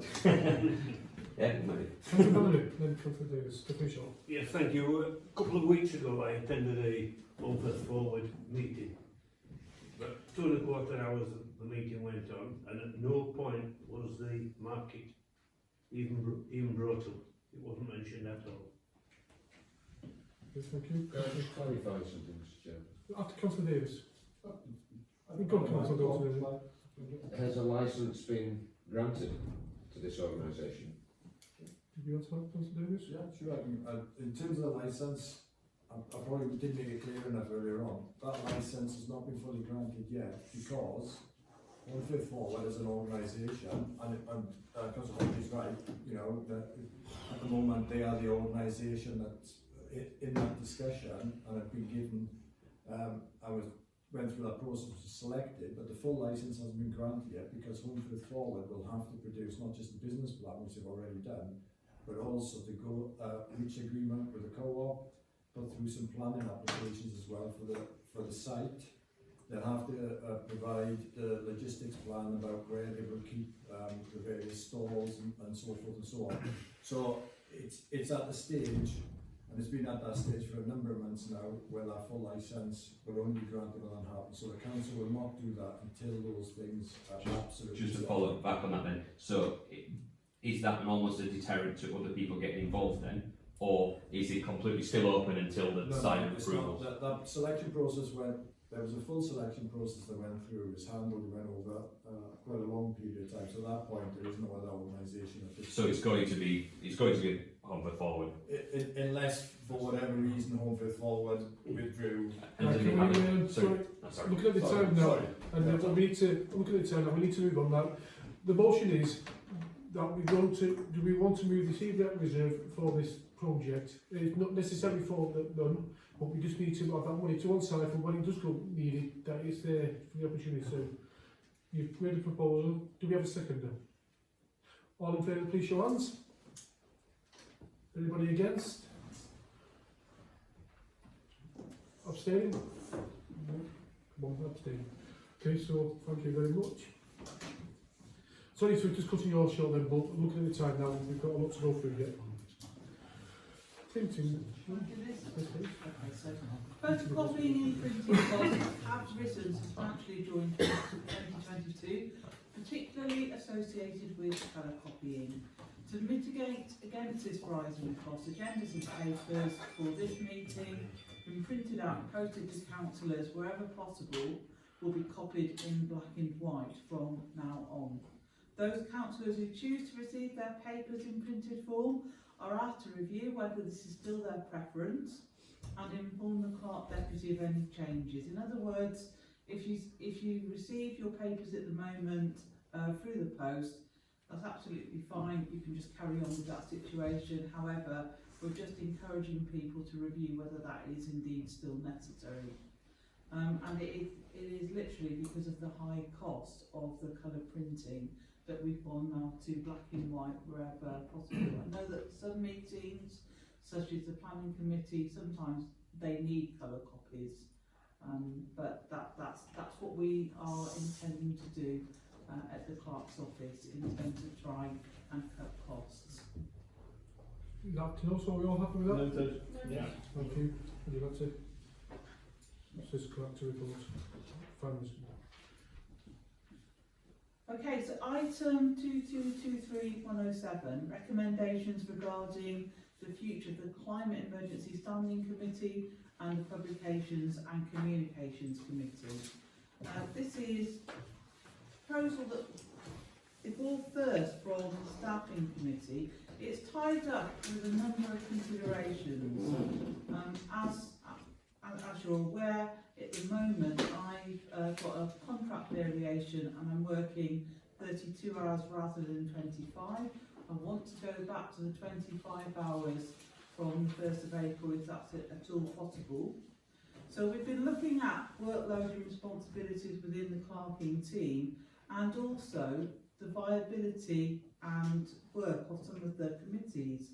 For example, we've struggled consistently to reach quorum position in some of our committee meetings. So we've really sort of looked at previous evaluations considered by the Staffing Committee that led to the CAS committee being stepped down, and there's been a further proposal made.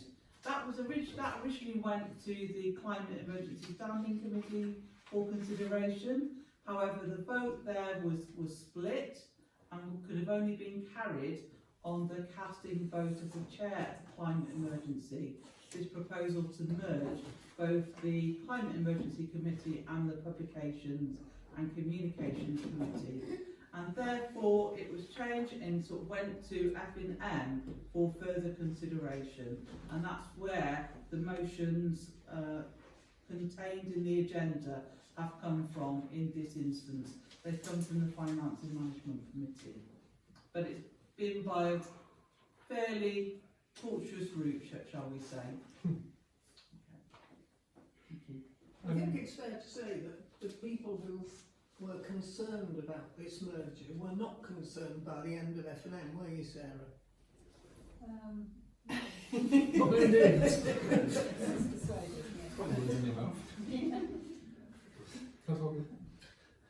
Yeah, I think I was the kind of champion of this proposal, and I still stand by it. It really comes out of a couple of things which the clerk's alluded to, which is workloads of of the committees, and also consciousness of making sure the committees that we have are as effective as they can be. And also recognising the Climate Emergency Committee is an outward-facing committee. It's about communicating with the community in the valley and encouraging them to take action to address the climate emergency, and everyone will take part in that. So it's got a very sort of external-looking focus, and publications and communications, of course, is very externally focused. And actually, a lot of what we've done in the Climate Emergency Committee is around things like lying to children about the state of the environment. Can we keep I'll carry on. personal comments to yourself? There's been, looking at finding out about say doing energy efficiency audits here. That allows us then to communicate ways of reducing the energy burden of different community aspects, for example. So it's about sharing those lessons. It's about sharing case studies of things. It's about making sure that people understand the scale of changes that we need to make to implement, obviously, the climate emergency action plan. So it's very much, it's not the parish council doing things on its own, it's about working with partners and all parts of the community.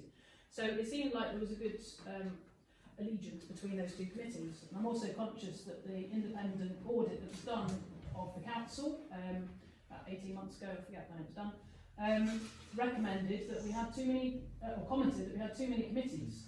And every committee comes with the burden of the administration of the committee, which isn't just time, it's also money, and it's obviously the more meetings we hold, the more minutes need to be created, the more agendas need to be created, there's a whole sort of administrative machine that goes with each committee.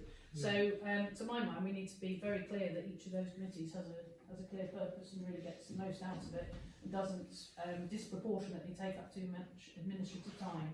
So that there were sort of several different reasons that seemed to coalesce around the fact that actually it made sense to look at combining the two committees. I think, having heard the various discussions, and it's as you say, rather long journey to full council, I think there is an opportunity to just make the council more efficient whilst also delivering on what the Climate Emergency Committee is trying to do, and linking it to our communications. And I think it makes sense personally. I think it's just a pragmatic solution to bringing those two different elements together. And it also allows us to, rather than having a climate emergency coordinator who is dedicated to a specific committee, it fits much better with the third member of the staff team actually being a resource that supports all the workings of the council, and particularly in light of the fact the climate emergency coordinator has been creating a database of community organisations and businesses across the valley so that we can communicate with them about the climate emergency, but also about, say, grants that we have, about what Parish Council is doing, and a whole raft of things. So I think it pulls everything together. Thank you, Councillor. I think this is the opportunity for there to be a new council next year. That's a definite. And it's time, if this council wants to move forward, this is the time to start that process moving forward. So there's an idea to get these a situation that we can amalgamate now and solve this problem right in one go as a council, so this council moves forward next time. So I think we have a proposal. So we've got 3 proposals. Would anybody like to? Yeah, the first one, The which first is one? recommend the full that we merge the Climate Emergency Standing Committee and the Publications and Communications Committee. Then it says with an amendment this would happen pending a review of those committees. I think that just means we need to have a review of the what's covered by both those committees and make sure that things all have a home, because some of the things for Publications and Communications, for example, may more neatly fit with other. Can you have a second? Yeah, I'll second it, but there's also things in the standing orders which really need to change as well, isn't there, because of this. So yeah, just make it aware of that. Can I ask what's being proposed? Is it being proposed that a formal item is going to be put, for instance, what's the name of this new committee that's going to be formed? Those kind of items, should they not be presented as an agenda item for us to vote? This is an agenda item. But we don't even know what the name of the new committee is, how many members it would have. As Councillor Dixon says, we've got standing orders about size of committees, etc., etc. Councillor Dalton, I think at the moment we voted on the principle that we can do it, and then if we do agree on the principle, then all this information will be processed properly before the next full council, you know, so that we can do it and then agree on it properly. It's just that we need to agree on the principle. So, as we said, we've had a proposal, we've had a second on the principle of joining these two groups together, not doing it. So, can we have a vote of showing hands in favour, please? Anybody against? Anybody abstaining? Okay, so I think so we can. This is the February meeting. So, okay, in February we can have a working title for the group, and have all the information, and we can vote on it to accept it or not. Councillor Hockley, is your? Oh, I'm happy to do the next. There's two more. Oh, we missed one. Sorry. I'll do the next. Oh, sorry. I propose that we keep the two budgets as agreed already. We've already voted on that, and for this merged committee. Okay. Seconder? Councillor Leach, all in favour? Can I have a proposal for the next one, please? I don't understand the third one. Can we want to defer that one to another meeting? What's the 79 grand for this deputy clerk? It's not, it's the budget that's been approved for the staffing. For all three? Yes, that will include a new assistant clerk. Right. In which case I also propose the third one, which is for there to be a third member of the staff, and we're bringing the staffing budget to 79,790. Okay, seconder? So that's not an additional member of staff, it's the person who's administering the climate No, it may not be. The person who's administering the climate emergency could apply. She's got about 7 months to go, or an odd amount of time to go. And she would be welcome to apply, and then we'd finish her temporary contract and appoint her, but it would be open to applications. Can I just make something clear though? There's no... The hours are going to be exactly the same what's going to be paid for, it's just that it's going to be spread over 3 people. Because Jen's going to go back to her normal hours, and she's working 8 hours, so it will be exactly the same. Look, there's no money spending extra staff there, it's already there. Sorry. Okay, so we've had a second for that, please. All in favour, please, show hands. Anybody against? Abstaining? Thank you. I'm going to, if council permission, 109 and 110, I'm going to defer to another meeting as Councillor Black is not here. I know, I'm just saying, because I'm just letting you know now. 110 Councillor Holme, Councillor Black has asked myself, and Councillor Wilson to report on it. Oh, Councillor Wilson's done quite a bit of work on it, so I think we'll be alright with that one. Is that right? Is that okay with you, Andy? Yeah. So we'll go to below first, Councillor Hogler first, and then... Sorry, so we're on the topograph one? Yeah. Okay, right, well, the full council will recollect over the last probably year and a half now, 2 years possibly. I've been talking about the prospect of putting in a viewpoint on the summit of Holme Moss. So the summit being regarded as the, obviously not the absolute summit, but the car park where people come and admire the view and look down over the whole of the Holme Valley. So I went away and looked at various options, including doing and a topograph is one of those things that tells you what you can see in the distance, basically. There's examples of them in many places, both at home and abroad. But it always strikes me as a place where it's sort of crying out for one, and I understand in the distant past there was a topograph of some form up there. So through the Publications and Communications Committee, I've been exploring different options. One of which was looking at putting a plaque on top of a stone base, and went to Leander Signs, who did the plaques that we've got on the toilets and downstairs, as it's called. And the recommendation from Leander was that really for an exposed location like that, we would need a bronze plaque. And obviously that comes to quite an expensive price tag, looking at about £10,000 to £12,000 altogether by the time you put the bronze on top of the stone base. So I was a bit concerned about how expensive this might be. And quite rightly, members of the committee were also pointing out that it might get relocated by people who just tried to remove the metalwork, which would be rather a shame. So, so thanks to Councillor Green for putting me in the direction of some local quarries, and then I spoke to various local artists to find out options of instead carving into a large piece of local stone, which actually now seems far more sensible than looking at a piece of metal in the first place.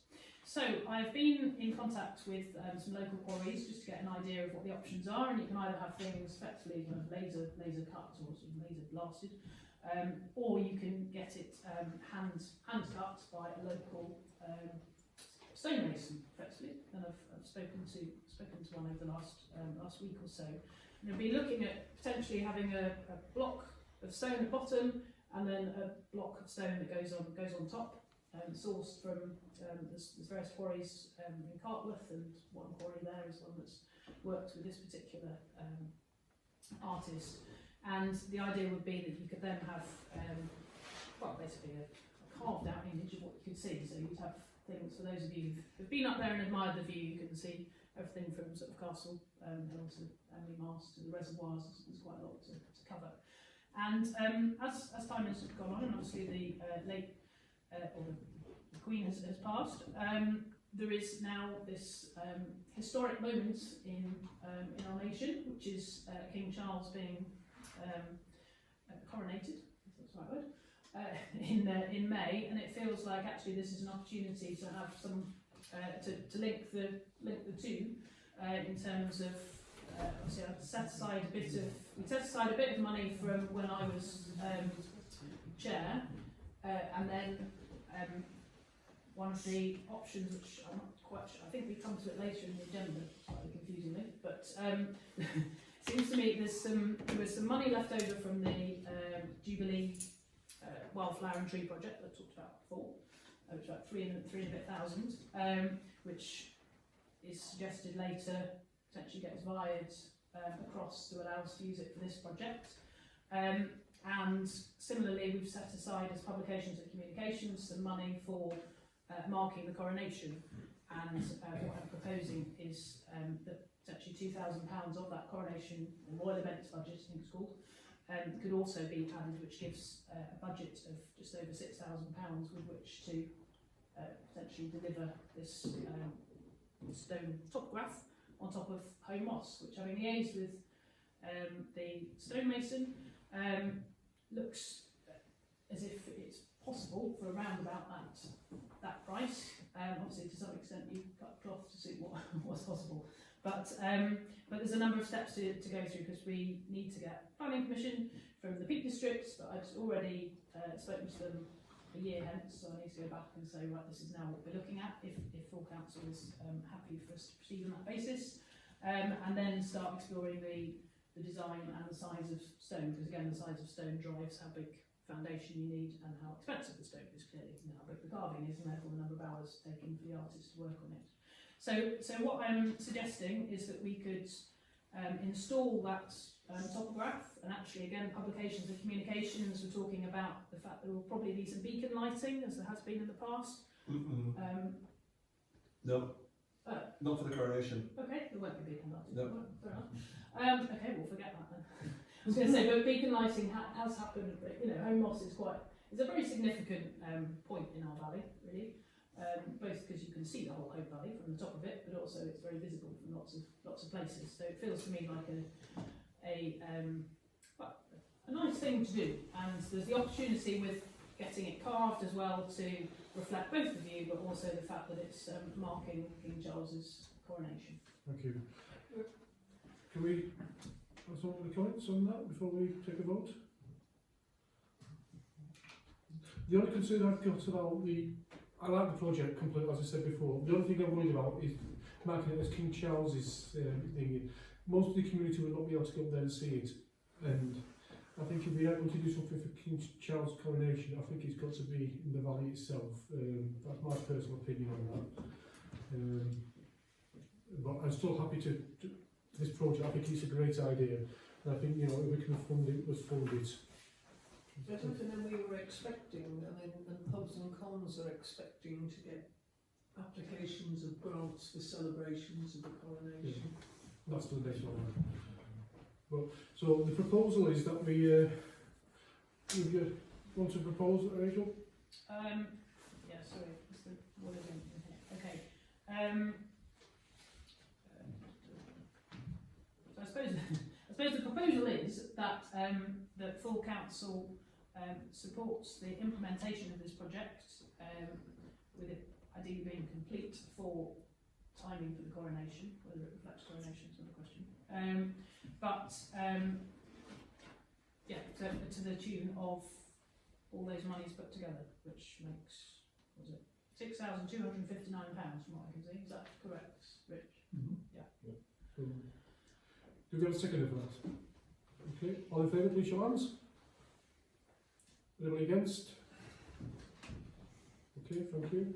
Thank you, Councillor Holme. Thank you. Neighbourhood plan. Well, we're going to defer that one to the next meeting, if that's okay. But you would like to speak about the next one? I can speak on it briefly. Well, I'm just looking at time, Councillor Holme. It's 9 o'clock now. Okay. So can I just make a note that which may be in the agenda, I can't remember, that we've just had the year anniversary of the neighbourhood development plan, which is what prompted this item, but fine to postpone discussion of that report until the next meeting. Yeah, I'm just thinking, look at the time now, it's nearly 9 o'clock, we need to, some stuff's going to be material, so. Councillor Russell. Okay, the 20 mile zones are local plan conscious of time. I think first thing is, several people have asked why are the planning committee getting involved with 20 mile an hour zones anyway. I think it comes from two areas. Firstly, the neighbourhood development plan, it's in there, the words are about improving traffic, you need to slow down traffic and making all village centres 20 mile an hour. It's also come from public concerns. We've had various groups come to us, Edge, Streamsline, Holme, who are concerned about speeding, noise, pollution. So a number of areas it's arising. With that in mind, we had a look at what the current policy is with Kirklees. Now, unfortunately, that goes back to 2013, so it's well out of date. We had a meeting in June with Liz Twitchett, who acknowledged that it was out of date, but said that they decided to review all the speed limits across Kirklees, rather than just looking at 20 mile an hour zones. It was going to be all of them. I'll not go into any of the details, not got much time, but in October there was a presentation of that speed limit review. This was a Zoom type meeting, but nevertheless it was presented by the consultants and councillors about what the conclusions had arrived at. Essentially they were saying that the speed limits are broadly appropriate as they are now.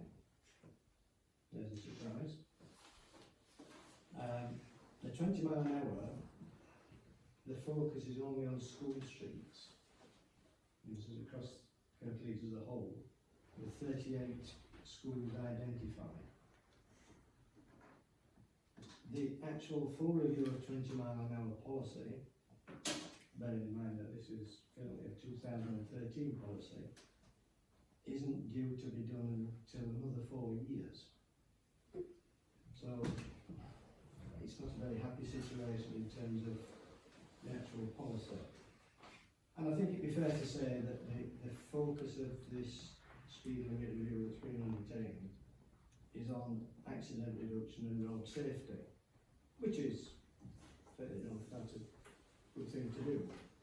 But it's not quite where the Parish Council's focus is. And if I just explain that a bit more, the things that we've been looking at are, and again, referring back to the NDP, ensuring drivers are respectful of people and places, that roads are for sharing and not just for vehicles. People walking, for cyclists. And it's about reducing noise and pollution. So that softer issues than just purely looking at same time. With that in mind, the planning committee drawn up some draft proposals, and I think they're in the pack somewhere. Maybe put together some. Yes, before text.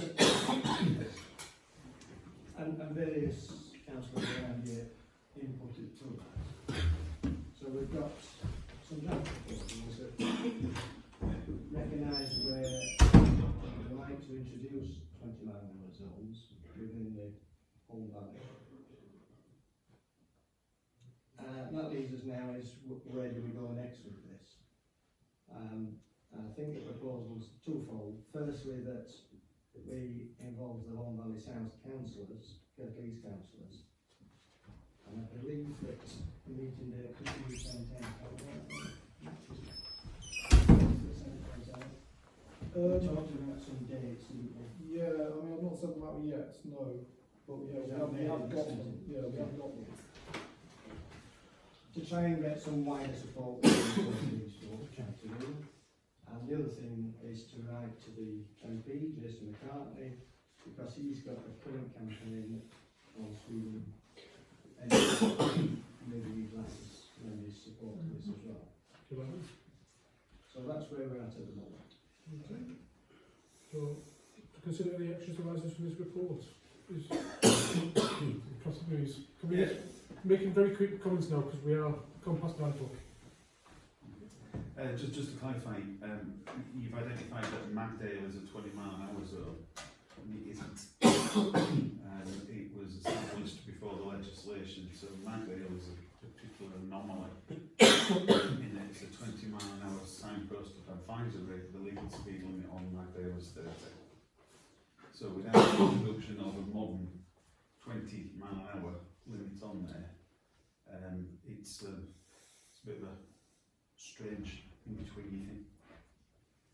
Councillor Kelly? Yeah, I might surprise some people hear me say this, but there's no way I'm going to support this.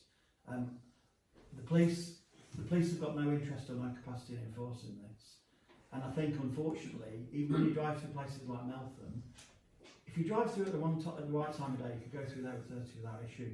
It's all about weather conditions and time of day, and we have these schemes with a huge amount of road humps, and it just diverts traffic into other places. People are going to go fast, are still going to go fast anyway, and just race between the humps. So I think we've got a major problem with traffic speed, but I don't think having like simplistic solutions for 20-mile-an-hour zones, which are unenforced anyway, make any difference. People just need to drive sensibly, and we need to enforce that.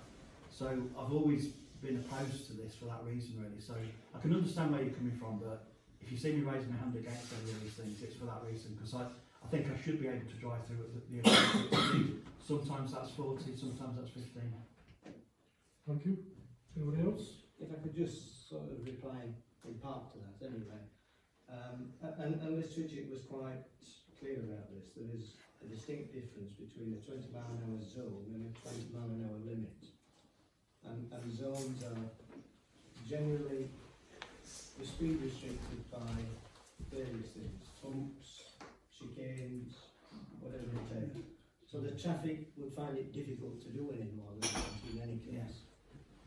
And therefore, it doesn't need policing. And I think you're quite right, I mean, police have said they will not enforce 20-mile-an-hour speed limits anyway. So the key seems to be to control the speed through other means. And if you look around some of the villages in the area who are already doing it, Meltham's an obvious one, Holme. Okay. Yeah. Cool. So have we got something also to vote on? No, it's just at this point. We just noted it. Noted. Okay. Thank you. Right, can we move on?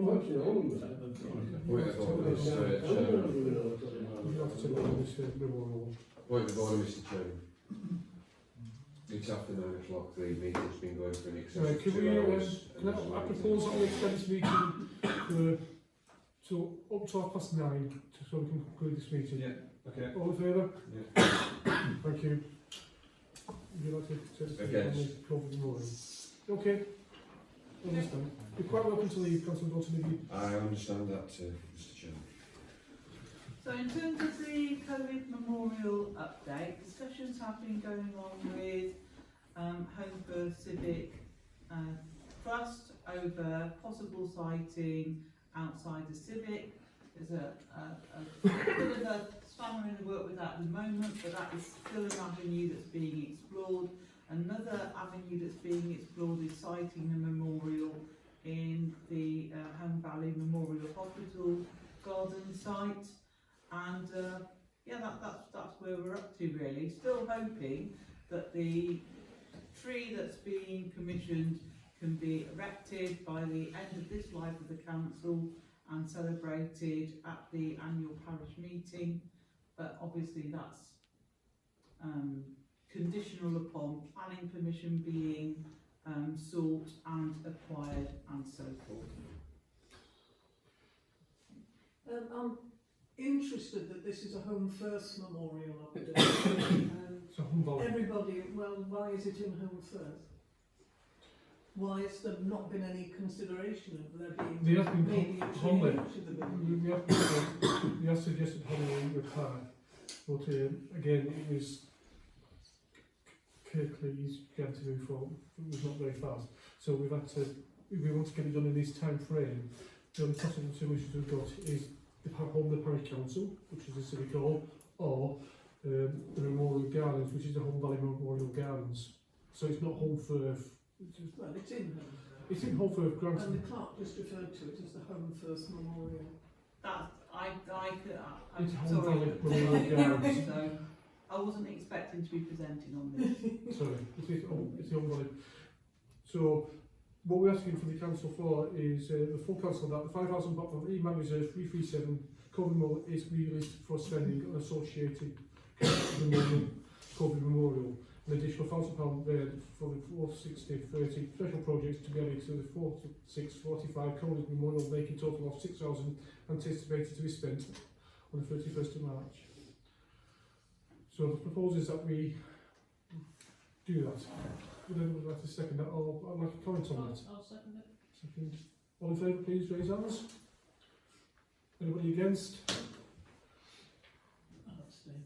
Abstain. Anybody else like to abstain? Okay, thank you.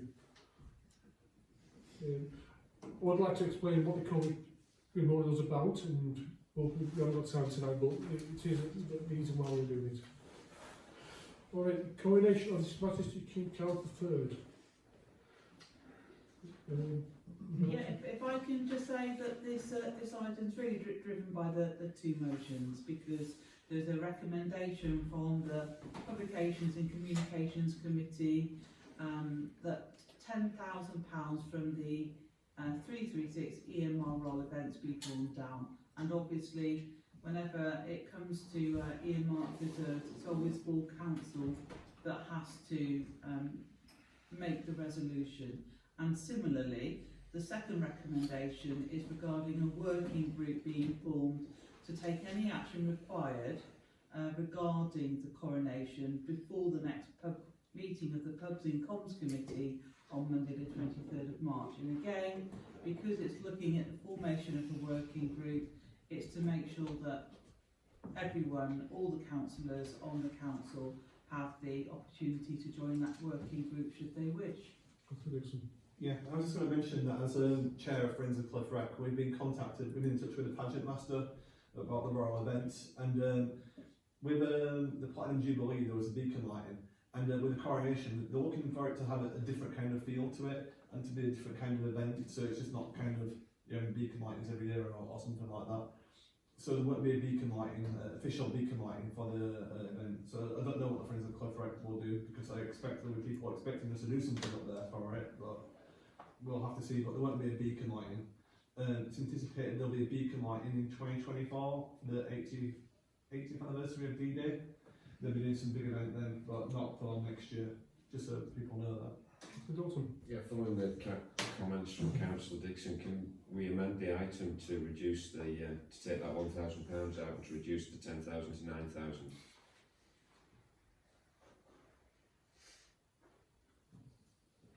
Makes sense? Yeah. We should vote on the amendment. But there might might be other events in the valley that would warrant further funding. Like there might be other big events happening. I don't think we should reduce it down, but we might not spend it all. Well, Councillor Dalton, is that a counter proposal? We've just got a proposal which includes an item to spend £1,000 to fund beacon lighting events which are not going to take place. It would seem sensible to, at this juncture, amend what we're considering. Okay, so do we have a second for that? I'm speaking against. Sorry? No, I wouldn't vote because I think I'd just leave a £10,000 budget and just spend. I think you can amend the purpose for what it's for and delete that if that's not true. But there may be fireworks. We don't know what there's going to be. You know, I think they do want to play it down. That's the impression I get.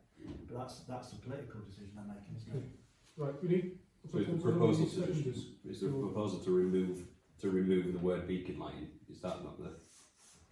Is that the I proposal? suppose that's my counter proposal. Yeah, just amend the recommendation to remove any specifics about what that fund's for. Yeah. Just leave it Just to leave I'll the second total. Right, so we've had a third proposal. It's all been seconded.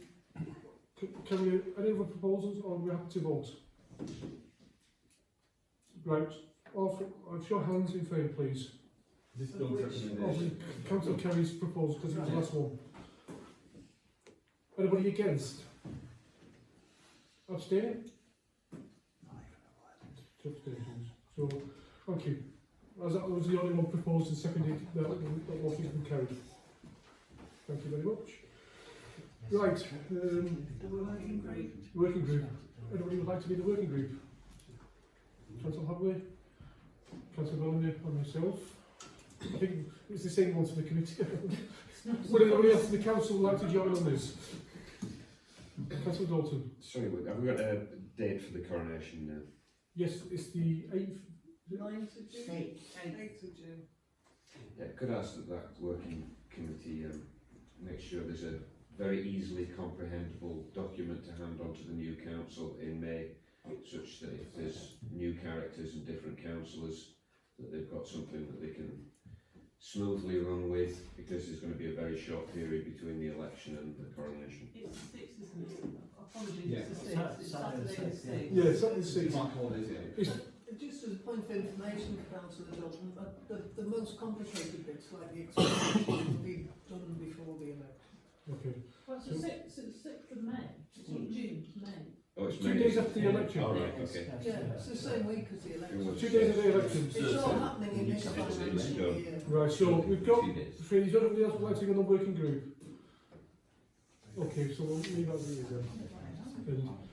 We probably all meet to Councillor Bellamy's for a cup of tea and a discussion. Thank you very much. Nominations for community champions. A reminder for that we need some community champion nominees. I think we've had some already. Yes, thank you to those people that have given me nominations, but just a reminder that the closing date is the end of December, so if I could have any further nominations by then, I'd be very grateful. Noted. Thank you. Just to explain to what it is we celebrate a person in the community who's done a lot of good for the community. You can, as a council, nominate somebody yourself now if you think that this somebody deserves it. We just need brief discussion why you've been nominated, and over in the full council meeting in March, they will receive a reward. But the pubs and clubs will already discuss meeting and formally invite them to the meeting. Okay. Thank you. Youth facility budgets. Would you like me to read this? Yes, please, yes. Only council can authorise expenditure that would mean a budget line is over budget. The Service Provision Committee's budget line 4755 Youth Services is currently £9,686 over budget for the year. This was approved previously by full council. The committee is now asking for an additional 5,000 from general reserves to fund the next round of its grant cycle in February. It is possible to overspend from a budget if funds within general reserves allow, or a movement of earmarked reserves allow it, and council approves it. The committee suggests a number of grant applications for budget line 4755 youth facilities and the total funds requested demonstrate that there is a community need for the council to meet regarding provision for young people. Right. So we've had a lot of demand for this particular budget for the Service Provision Committee, including helping to fund established youth work organisations in the Holme Valley, such as Cafe 100, Phoenix Club, and Holme Youth. So, kind of straightforward, really, that we want to try and be able to offer support to organisations that support young people in the Holme Valley at our next meeting in February. Okay, what's happening? The only concern I have about this is that we've obviously got the finance and management grant giving, and they've still got monies left. So it feels to me as if we have to be a bit careful. If we're spent up after our first round of grants from a committee, and we got the service provision then obviously got extra as well, my sense is that we ought to ask those organisations if they wish to apply to the finance and management grants which are capped at £1,000 and spend and then assess those grants, because in effect all the grants are then sort of seen in the whole. I know the whole grants working group will eventually come up with also your dancing grants awarding process as fair as possible. Next full council. Okay, but I suppose it's just the level of the fact that the Service Provision Committee is already overspent by a considerable amount. I'm a little bit uncomfortable with them giving more money, given that there are still grants available to community groups through finance and management. Councillor Perry? Yeah, what might have slipped people by when you voted through the budget as quickly as we did for next year, this situation won't happen again, because the new budget proposal for next year is that this doesn't really exist in the same format. What we've had basically is a small grant scheme. We've had 2 small grant schemes running, including this one in the services provision, which was called Youth Facilities, and that there's been a lot of pressure on that pot, which is why in a couple of meetings ago we were sort of team and ladling the requests, and some of them went to climate change, some of them went back to finance, and some of them were funded by the youth facilities. So the budget that's been voted through earlier this evening has actually increased this budget for next financial year. The situation we're in is we're going into February. In theory, there's a pot that people could apply to, but there's actually nothing left in the pot. So, in a way, as Rachel said, they've had more than their share of money. I'd like to think, personally, if council has felt generous or there was budget left, if we could put some money in that pot, it means we could receive applications. But I don't think we should be looking to spend that pot up. And if it's possible to refer it to we would be looking to do that anyway. I guess it just comes down to councillors' individual view as to whether they want to find extra money for youth grants in the February round. Because at the moment, there's no point having a February round, because there's no money left for people to apply to. Okay, Councillor Greaves? Do we have anybody specifically in mind who might be making these grant requests that hasn't already received their funding for this year? Nobody specific in mind. Well then, to my mind, I think it has been overspent. I think I'd be further to it prospectively when there's other grants. I don't see the need for this. Councillor Dalton? Yeah, I mean, if there's no specific recipient in mind, it's a pretty strong way to start a request for £5,000. Look, I support the work that Phoenix Youth would do, but really we shouldn't be in this position in the year, shuffling around budgets, and if we've not even got somebody specific who's requesting, I think it's not going to get my support. Okay, we need some proposals. Councillor Dixon. I think we are anticipating that there would be the demand for this from the services, as per what they've asked for before. So that's the only reason why the service committee has suggested doing it, because we expect that they will be asking for more money for it. and if not, there won't be new provision on in February.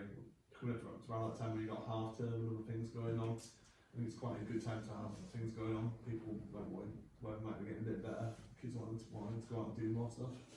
Well, they can apply to find that money. Councillor Collins?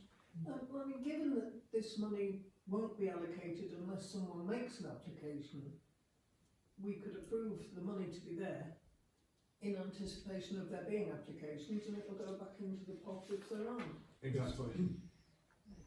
Right, can we have a Can proposal? I just make a point about general reserves? I mean, I think we're living in a bit of a dream world where we have tons of money floating around, which has been the case for the last few years. That is no longer the case. It certainly won't be the case next year. We ran a deficit budget last year, we run a deficit budget this year, and we're running a deficit budget next year. We've got to stop thinking that we can just pluck 5,000 quid out of thin air, because part of what F&M said was that we may have to deconsolidate one of these earmarks. We've got this earmark reserved for playgrounds, as you're aware, with £50,000 to it. So we still have that as a possibility to break that down, but at the moment we're still talking to Kirklees about using that. So the money in the general reserve is not as there's not as much of it as there once was. So just be careful about sort of throwing 5,000 around as if you're just talking about a couple of pence, because we're not. Okay, thank you. So shall I make it a proposal then?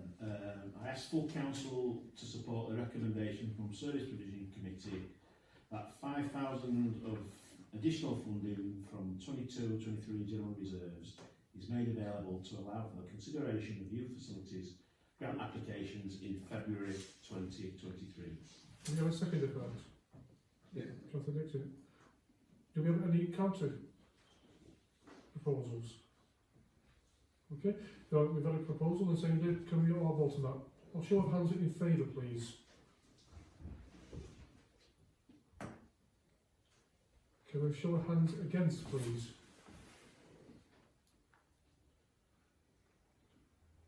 It's against. Okay, thank you. Right. Well, 15, continuation of client's contract continuation. The client permanent contract is £45 per week. The clerk is expressed wish to return to this form, current temporary contract, for duration of 52 hours at the end of the financial year. Capacity within the clerking team is being addressed, and they may want this to happen. In the interim period, an extra hours are accessory in terms of workflow. So we're asking the council for an extension of the current contract for relation to the end of March. I'll propose that. Do we have a seconder? All in favour? Yeah. Anybody against? Okay, thank you. External evaluation for staffing 17th to 10/22 as part of the ongoing work to evaluate the underlying responsibilities within the clerk team in light of planned expansion of the team. To consider recommendation to the full council to form general reserves, extendable evaluation of 2 current officers' roles in the principle of a third. Okay. Well, anyone like to? Can I just ask? I'll just speak against this item. We've seemed to have for the last 4 years continually discussed and sought outside advice from usually the same usual suspects. Do the council really need to go to outside advice to and which will no doubt cost us money to pay those outside advisors to discuss the matter of the ongoing requirement for our staffing levels? I think not. Okay. Do you want to go into that? I think it's about transparency, councillor, because otherwise you're in a position where me as your clerk is making recommendations about myself, you know, and also about other people in the clerking team, obviously. Am I right in understanding that your recommendation is that you want to continue working 24 hours? I certainly want to go back to 25 hours. All right, so you're not wanting to just increase your hours then? So I don't think there's any problem from that side of things. Councillor Dalton, the situation is we're looking for a further. In And summary, I don't think that we should be spending money on an outside body for this level of decision making. I think we're capable as a council of making that decision without external reference in that regard.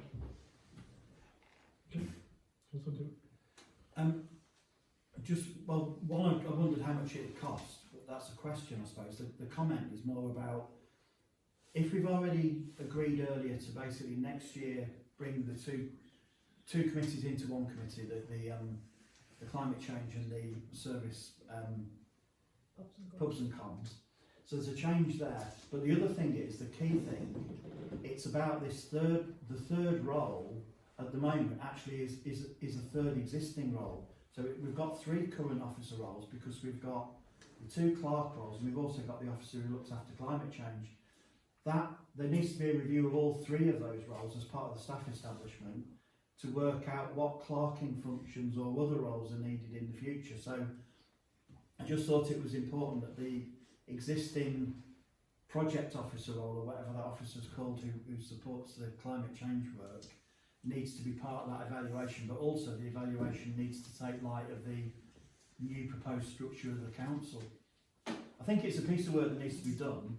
I'm less sure it needs to be external, if I'm honest, but I can see there's a value in having somebody who's impartial really to comment on it. But it feels like there's a lot of change happening anyway, but you need to look at the future, and we know what some of that future looks like because we've decided tonight. Councillor Greaves and Councillor Collins. Yeah, and as we pay fees to NARC and YLCA, who are the experts in this and have their standards set up and have done for the last 40 years, is there any reason that we're not taking it through them? Because it's So it's YRCA that we're looking to commission to do the piece of work. If I remember rightly, and I will email out if I'm wrong about this, but I think the cost was going to be £400 to carry out the evaluation. I think there are other layers of complication because we've got a real issue about how we deal with the clerking of planning, for instance, which is hugely time consuming, and we need somebody to look at the whole, using Jen's insight and Rich's and the current climate emergency employee and look at how it can move forward to the best advantage of the officers who work here and the councillors and the sometimes the committees. And £400 isn't that much. Once the external bodies looked at it, would it come back to full council to vote upon whether that recommendation is accepted? Because I fear, because I've been part of it with Kirklees Council, where it was rejected because the number was too high for the councillors to accept it. So I'm just worried we could potentially spend £400 and then go, actually we could have worked out a better solution ourselves and saved ourselves 400. Well, we used these people before and we were pleased with the results, and we put their recommendations in place, and it would come to staffing first before it came to full council, who are in a closer position to know what the work is. I just had to ask the question. Staffing wouldn't bring it to full council if they weren't content with it. Perfect. Just to remind the council that we're not creating any more hours, we're just swapping the hours around to create 3 full-time roles instead of so the hours are there, we're not creating any more hours at all. If the climate person works 18 hours, Jen does another 7. So if you take that 7 on today, that's 25 hours. So there's nothing being created, it's all there already. So we need to consider it. So do we have a proposal to accept it? Yes, second. All in favour, please show hands. Anybody against? Abstaining? Okay, thank you. Right, items for publicity. Well, obviously the new councillor, okay. Would anybody else like to comment on any publicities? Well, I think it should be noted that through approving the budget tonight, we've approved the fact the preset votes changed. Yes. So there's the opportunity to communicate that message. And perhaps soften people up, just start to soften the people up to the fact that this may not last forever. Sorry, what might like that? Jill will reduce it. Well, that was wish everybody a happy Christmas and have a safe New Year. Okay. That's it. You.